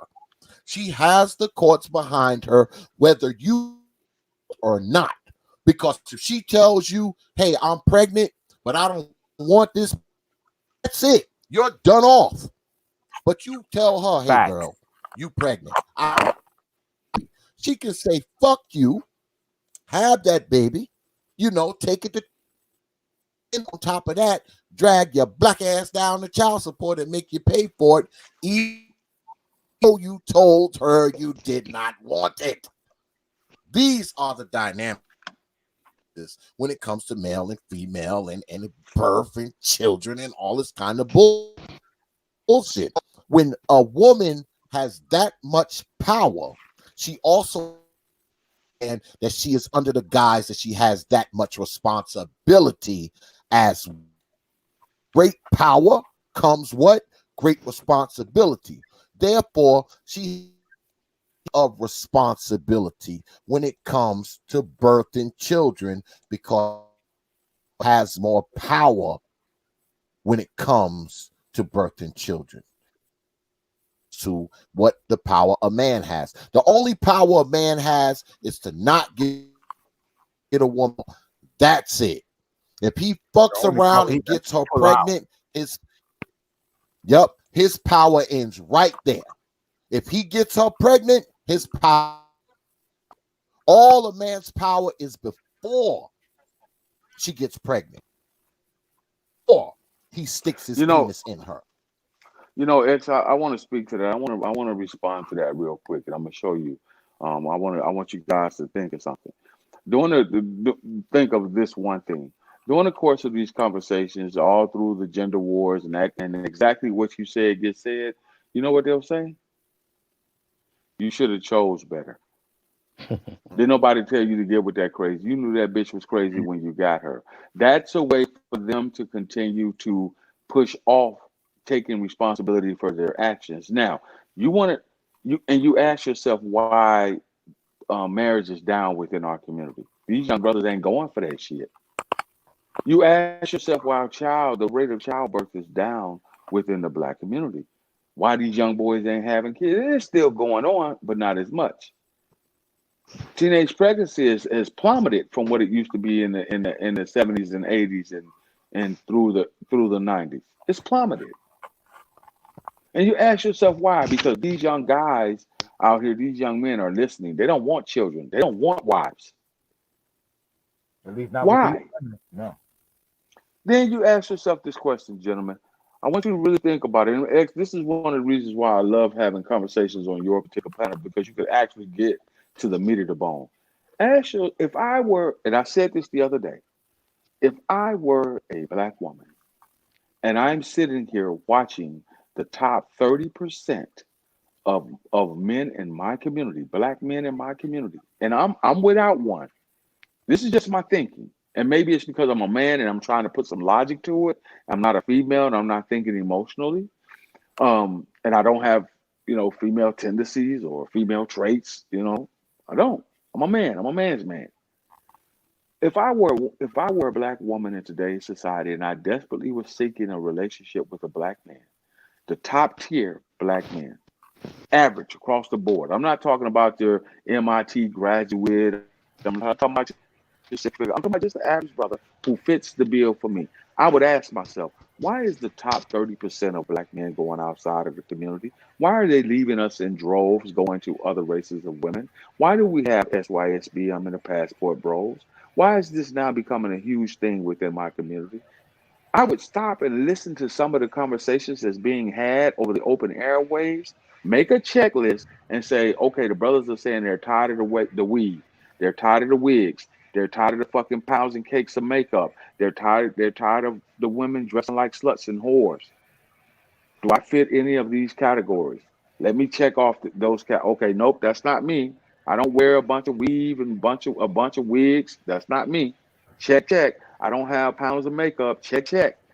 Do I have a pleasant attitude? Yeah, I'm a pleasant. I'm not saying you got to be all teethy and smiley with a motherfucker, but do I have a pleasant attitude? Yeah, that's me. I got a pretty pleasant attitude. That's what I would do to make myself compatible. But you know what you hear? I've heard women say they shouldn't have to compete for their men. They should just have to show up. You should I just mean, you know accept what? me That's as been that conditioning. That's been you that should just conditioning, man. what's up, MOT? You should just What's going accept on? me as I am. You should just accept me as I am.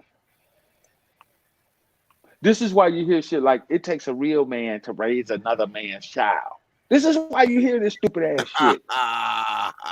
You don't hear black men. You don't hear, by and large, you don't hear black men Rack is saying whack. that dumb ass shit. Facts. Correct me if I'm wrong. By and large, you don't hear black men say, "Oh, it takes a real woman to come in and raise another woman's child. Be mommy to another woman's child.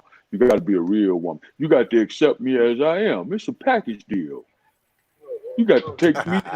Just know that if you date me, I got 4 baby mamas. So you got to take me and all you my baby got mamas and all my drama. you got to love me and love my kids. God damn it. Yeah, buy us all dinner. Buy us all pizza. Don't you Yeah, I love mean, me? but Man. um, Hey, what's good, MOT? What's going on, man? What's good, brother? that's going on, man. It's MOT. kind of like, we have to come to the realization is that we've never asked for black women to ever bring anything to the table, ever. The only thing that she was required to do was benefit off the situation for as long as she wanted to benefit off the situation. That's what the circumstance has been. That's what she's been culturally conditioned to do. Well, there's never been a time period where we've required black women to bring the minimum level of nothing to the table.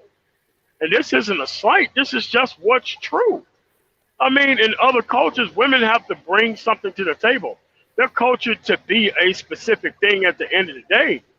Our women are just cultured to just benefit.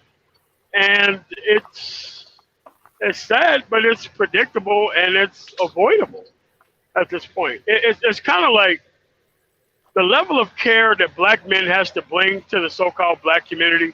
We don't require women to be the basic counterpart of that on really pretty much no level.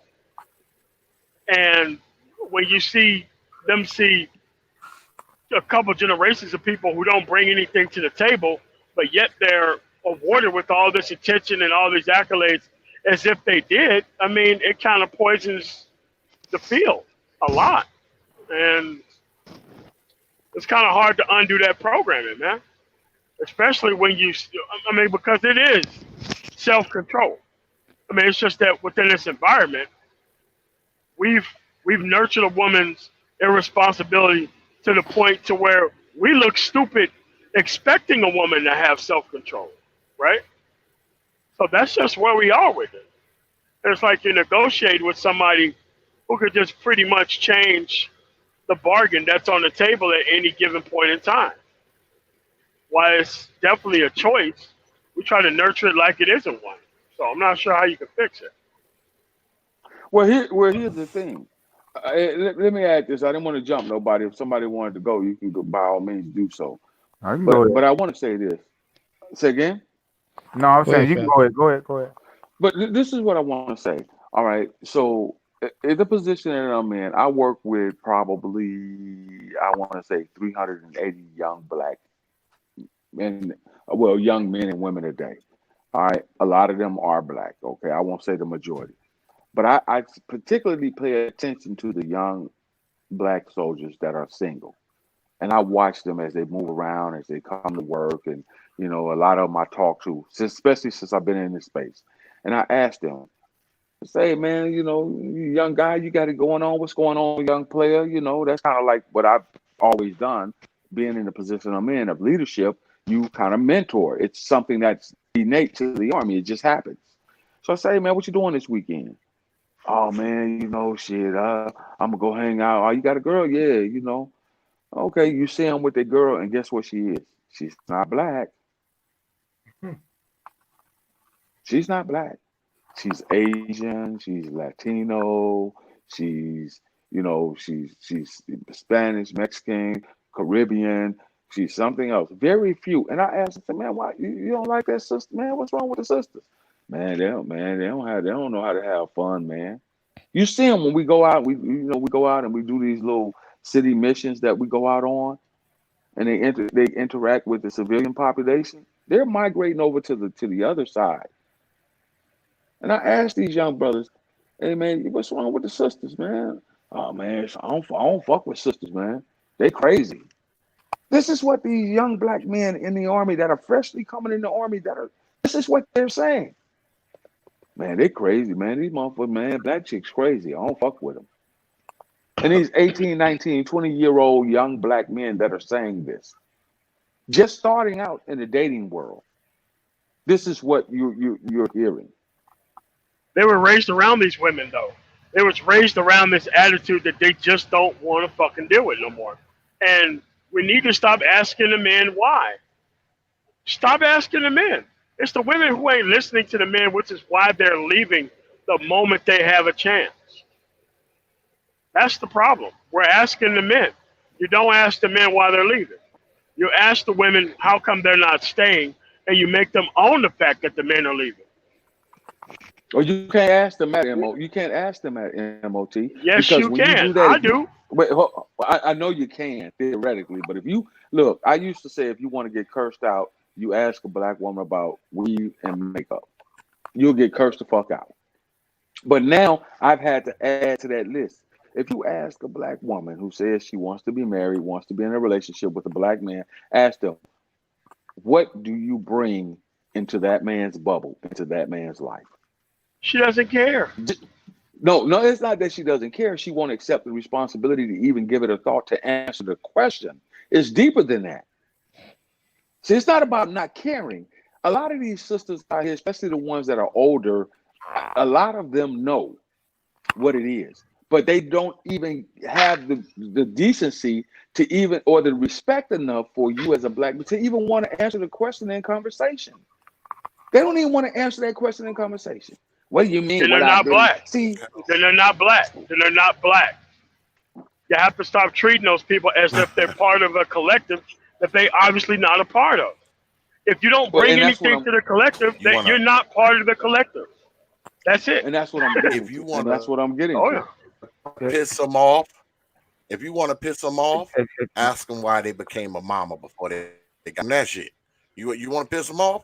Say, hey Yeah. girl, why the hell you had all these babies before your ass got married? Boy, no matter how much she like your black ass, boy, she will turn on you like a rabid Doberman pincher. But see, Quickness. and that's why You you ask got, her that shit. That Supergirl heat vision started to heat up. Yeah, boy, you can see them and that's eyes why, getting red. Absolutely. and that's why you have brothers that was like the brother that was on earlier saying the shit that he was saying. That's why you have brothers that were on earlier saying exactly that. exactly. Exactly. I Because was they giving don't them want something to force the constructive. Yeah, man. responsibility on them. I was giving them something Because constructive. I'm like, okay, we worship, yeah, we love and worship old mama, man. I can't say that. And they will say, people will say about every person on this panel, you hate your mothers. No, that's just it. We don't. My mother never That's the acted problem. anything like these women today. Never acted like them. Nope. and the Nope. thing I too mean, is, my mom's, I had my issue, and she was nothing like the freaking hoes that I see today. Nothing like. I mean, if some of the people that I grew up with, some of their mothers, if their mothers, I would have hated her. You understand? Well, regrettably, mine And was. even had those mothers who wasn't shit, don't hate her. They don't hate their mama, man. Those dudes who had those mamas who wasn't shit and smoked crack and chased penises and them, even those guys don't hate their mother, man. And let me tell you something.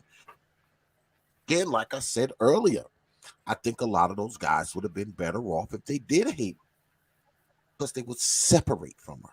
She wouldn't influence them as much. At least they would have had a chance. think they had those mamas. Yep, they would have had a fucking chance if they'd have got away from her. They should have hated her. They probably would have been better off. Because we know black men, man, our old mammy. Black men don't hate their mothers, man. That's a small fraction. I mean, that's an infinitesimal number of black men who I could possibly say he probably hates his mama. Man, you know that's a relatively small number. I say again, the problem is that we hate our old mamas, and many of us probably want to. But I'm about to wrap this up. So, parting shots, everybody, before we get up out of here. Go. okay, stay Yeah, no. I'll pop it. Oh, I'm sorry. Go ahead, brother. Just say no to drugs, stay in school, and don't be starting forest fires in the gynocracy. All right. Hey, listen, man. All right. I will tell you this, man. For those of us who work with, like I've been mentoring and fostering relationships with young men and dealing with them in my community for damn near as long as I've been in the military, right? And I'm not talking about just coaching sports. I'm talking about actually working with programs, actually trying to get to the bare root of the bone to figure out what some of the problems are within our communities, right? And there are some people that can verify this. I don't have to prove. First of all, I'm gonna stop saying that shit. I'm gonna stop proving it then in the motherfuckers what the fuck I'm doing in my community. That's what I'm gonna stop doing. Yep. We gotta start taking. We gotta start. If we want to see things change, we gotta let the women go, and we gotta start talking to the young men. Yes, That's where we are, because this I agree. generation, everybody, we got to start talking to the younger generation. We got to go down to the teenagers now and start dealing with them and start talking to the young men and the young women in the community, because women in our age group, brother, prophet, they're lost. They're stuck. They're in Oh their yeah, they're ways and finished. they ain't Yeah, gonna they're change. finished. There's still some good ones out there, but Yeah, it's like trying to find that elusive needle in a haystack, that four-leaf clover, and that looking for the end of the rainbow and all that other bullshit that's yeah. out there. So that's what I would say. Most women our age are cat ladies, uh, in the park, pigeon feeders and shit. No, I mean, they gone. Go ahead, whoever wants. Yeah, yeah, I agree. But at the end of the day, you have to realize that the children are a hell of a lot more resilient than people are even. Like I'm Gen X, I'm 41, so it's like the actual people that are younger can be worked with, but you got to start those children and letting them know and raising the alarm of letting them know not to be perched on or eaten off of by older women. Like every time I go home, you see a freshly college graduated kid with like a 36 to 40-year-old hoe. And it's like these people have to learn that you have to date and reciprocate with people your age, because you're having people who are cycling in the marketplace far longer than they should be. So it's like you got to get the boys to make better decisions that doesn't give a damn about these women, because in actuality, we're making the boys responsible for the decision making process of the women by forcing them to choose from those women. And that isn't really all that fair to the actual child who actually wants to explore and experience life, but they're coming into a stepdaddy situation and all kinds of other stuff because there isn't not a decent pool of women for him to pick from. This is why it's easier to go outside and go get somebody else. But these women have to know that they got far more control over this stuff. They have first dibs. They're around these people all the time. There's really no reason for them not to be picking these dudes up before they even have a chance to get out. Are you good for the brand ambassadorship? And I mean, a lot of people need to look at that, especially the women. And it's hard to expect men to just teach a woman how to be a wife and all types of stuff that men are not even cut out to be doing. We put too much on the hands of men while we don't ask the women to do anything. So that's just where I'm at with it. All right. Next up, yes, we have Perfect Blackness. Brother Perfect Blackness is up now, right? Yeah, man. I just wanted to end the night with saying that look, I agree with pretty much everything what everyone was saying. But again, we got to get to a point to where we can begin to feel comfortable with criticizing or critiquing our women, because right now we're not at that point. Because whenever we do, we get into these type of back and forths, and it's not good. Anyone who cannot be critiqued, that's the one who has all the power. And right now, Right. it is what it is.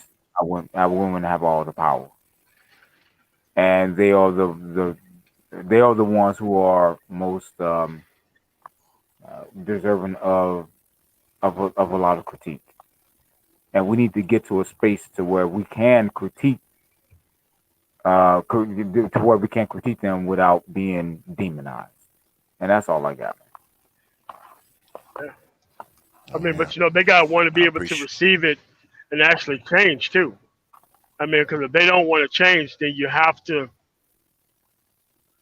I mean, because right now dealing with this person with a shut mouth hasn't worked. We need to be honest about that. Really I, honest about that. I don't agree. I don't disagree with that. You're absolutely right about that, MOT. But then the answer to that is find another store. Yeah, I have. I don't want that to So have happen. I. I don't want it to happen for my nieces and nephews. But at the end of the day, here's how bad the situation is. Most men in this space would still take them if they were just to come up off the BS just a little bit, not even completely. And they don't even want to go that far. Then I would say those are more compromised men.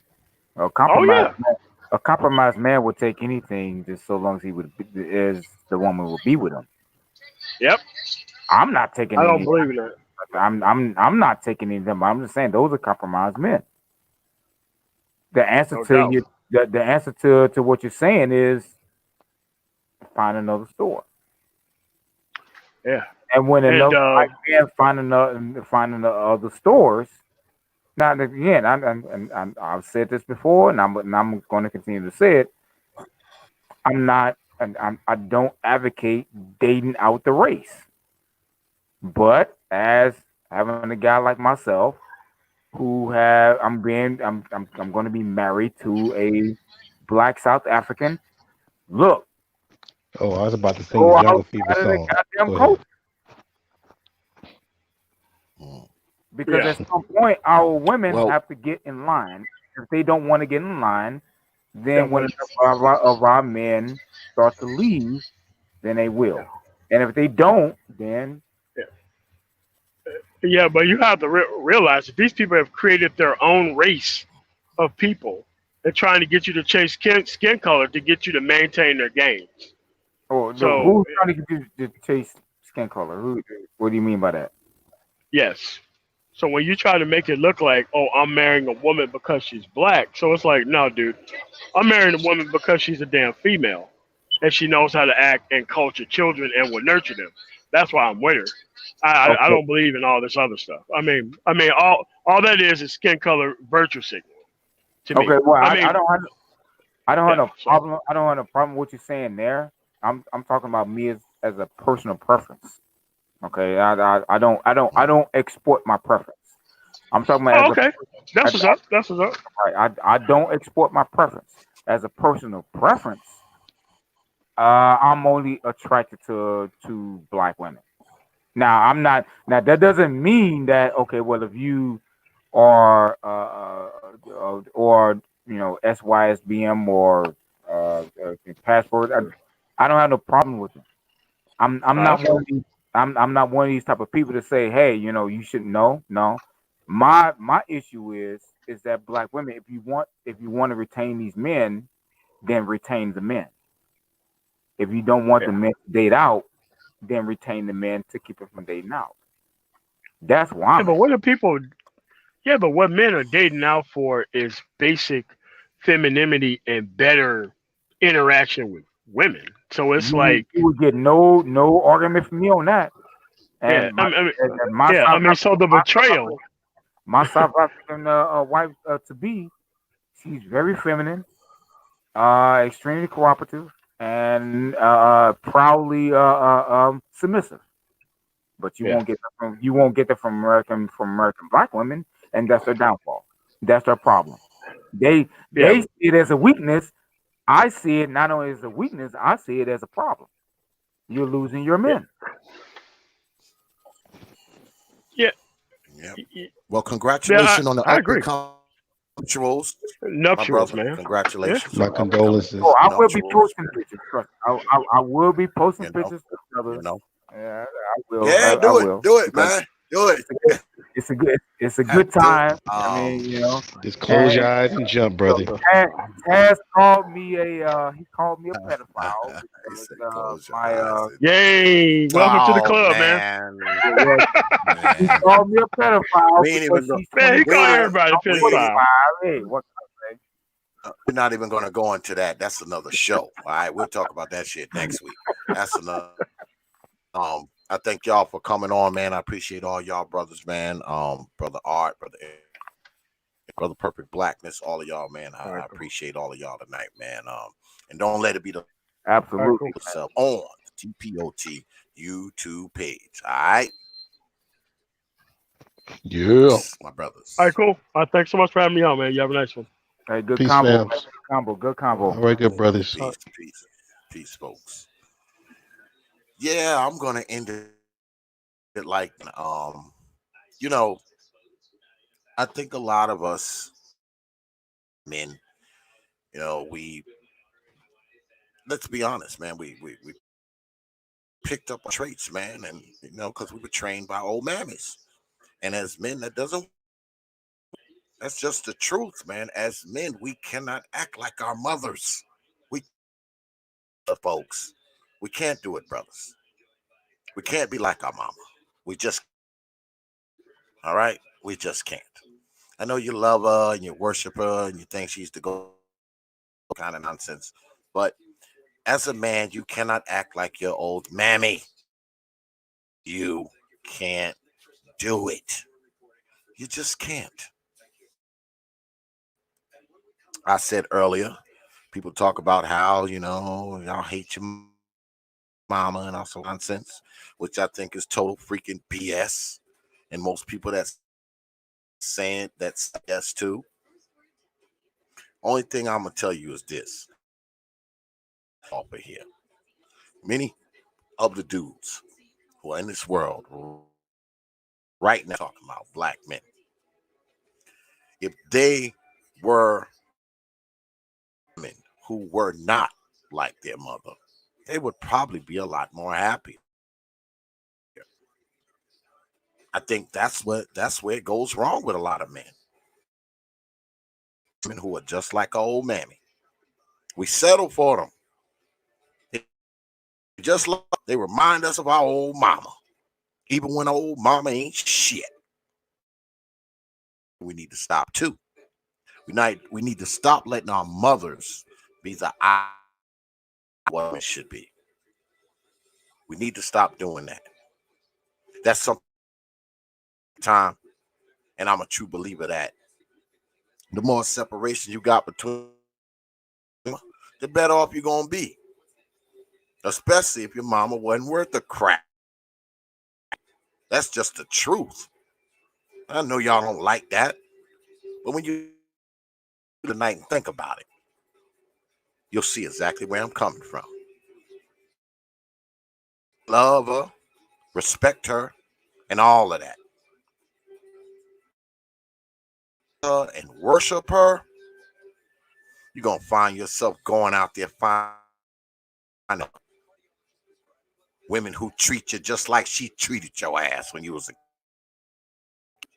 wake up. You don't need another mama. You got, and that one wasn't shit.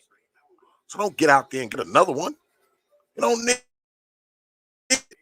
You need different. You deserve better. You deserve. I'm just saying. But anyway, good shit to not everybody for coming through, man. I want to thank Brother Perfect, Brother Art and Style, the General, my man Cory Haywood T for coming through tonight. It's always good when the brothers come through, man, and man, it's always a pleasure to have the good brothers on. Hold on, let me turn on my camera. Yeah, so always on, man, dropping jewels and whatnot. Some programming notes.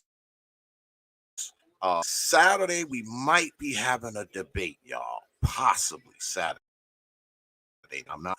We might be doing it. I got some names floating around in the pool, and I'm waiting. Side of it already committed. I'm waiting for an answer from the other. Might throw down Saturday night.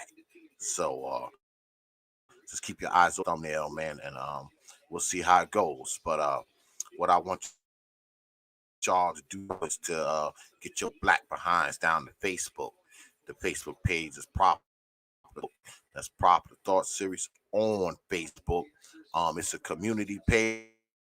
It's not, go ahead, like the page, share the page, follow the page. You can even drop page, and I'm guaranteed to get back to you within 24 and 168 hours. Also, while you're there, get your black behinds down to the Proper Thought Series fan group. page. That's right. Proper Thought Series fan group page on Facebook. Go ahead, request to get in there quick because X is actually an admin now. Can you believe it? I'm down there, request to be a member. It's a fan group page, so you know X runs his mouth all the time. There's other people down there running their old mouths too and posting shit. Also out on WhatsApp and Instagram. That's Proper the Thought. Leave out the series on it. Remember, Proper the Thought. Leave out the series on Instagram. On Instagram, you're guaranteed to get a follow back. And y'all know we're going to end the night like this. Black behinds down to Twitter. The Twitter handle is at T.P.O.T. That's at T.P.O.T. Media on Twitter. Follow us on Twitter because I'll haunt your old no good black ass mama in her dreams for the rest of her. Some of y'all probably won't follow me just so I really do it. Yo, mama. Oh God, who's this man standing here with dreads? Y'all be like, I have no idea. Walking back to your walking back to your damn room, just snickering because you know it's me.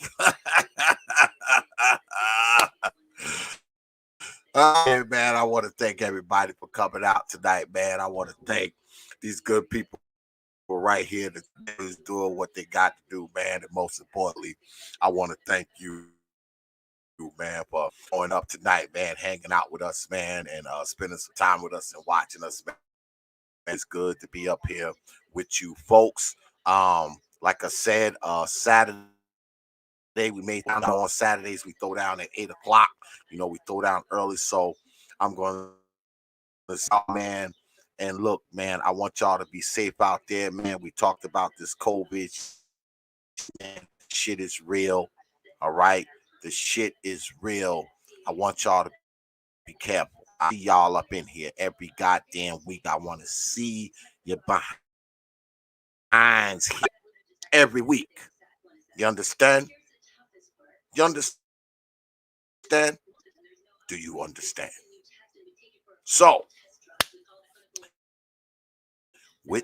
I will leave you with 3 words. You like I always do.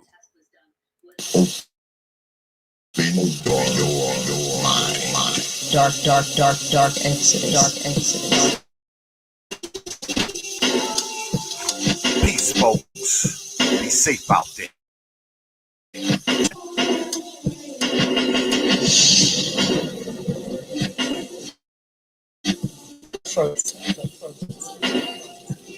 Dark Exodus.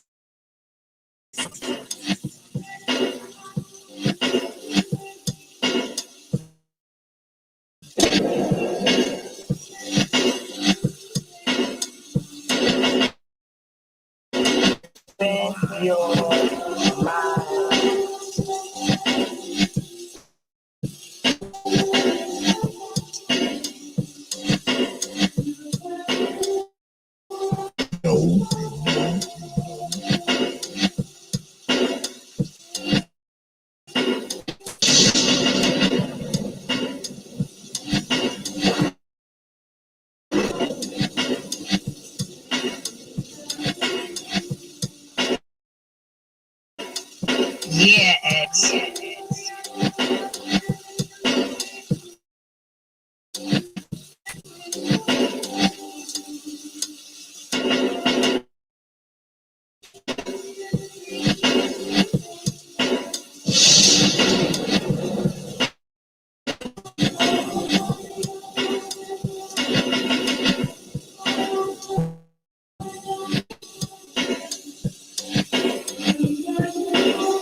You understand?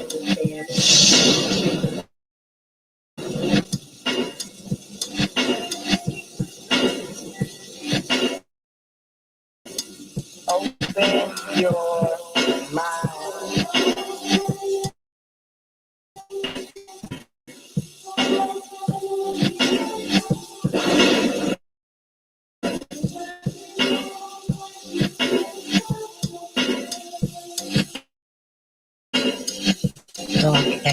Yes.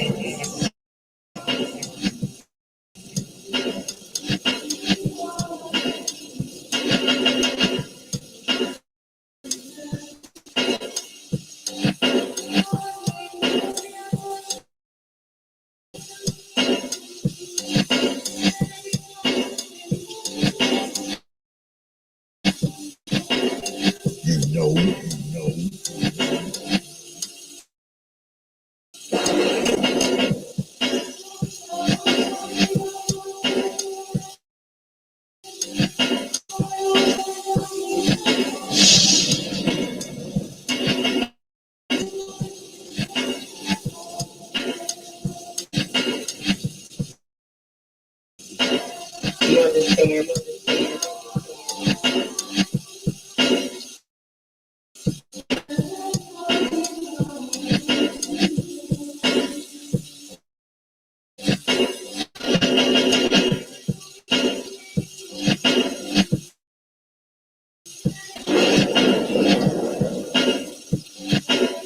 Yes.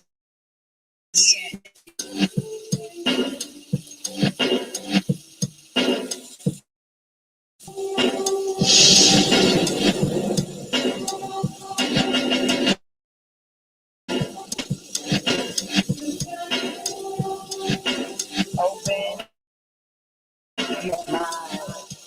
Dark Exodus. Only from the Prophet of Thought series media. Open your mind.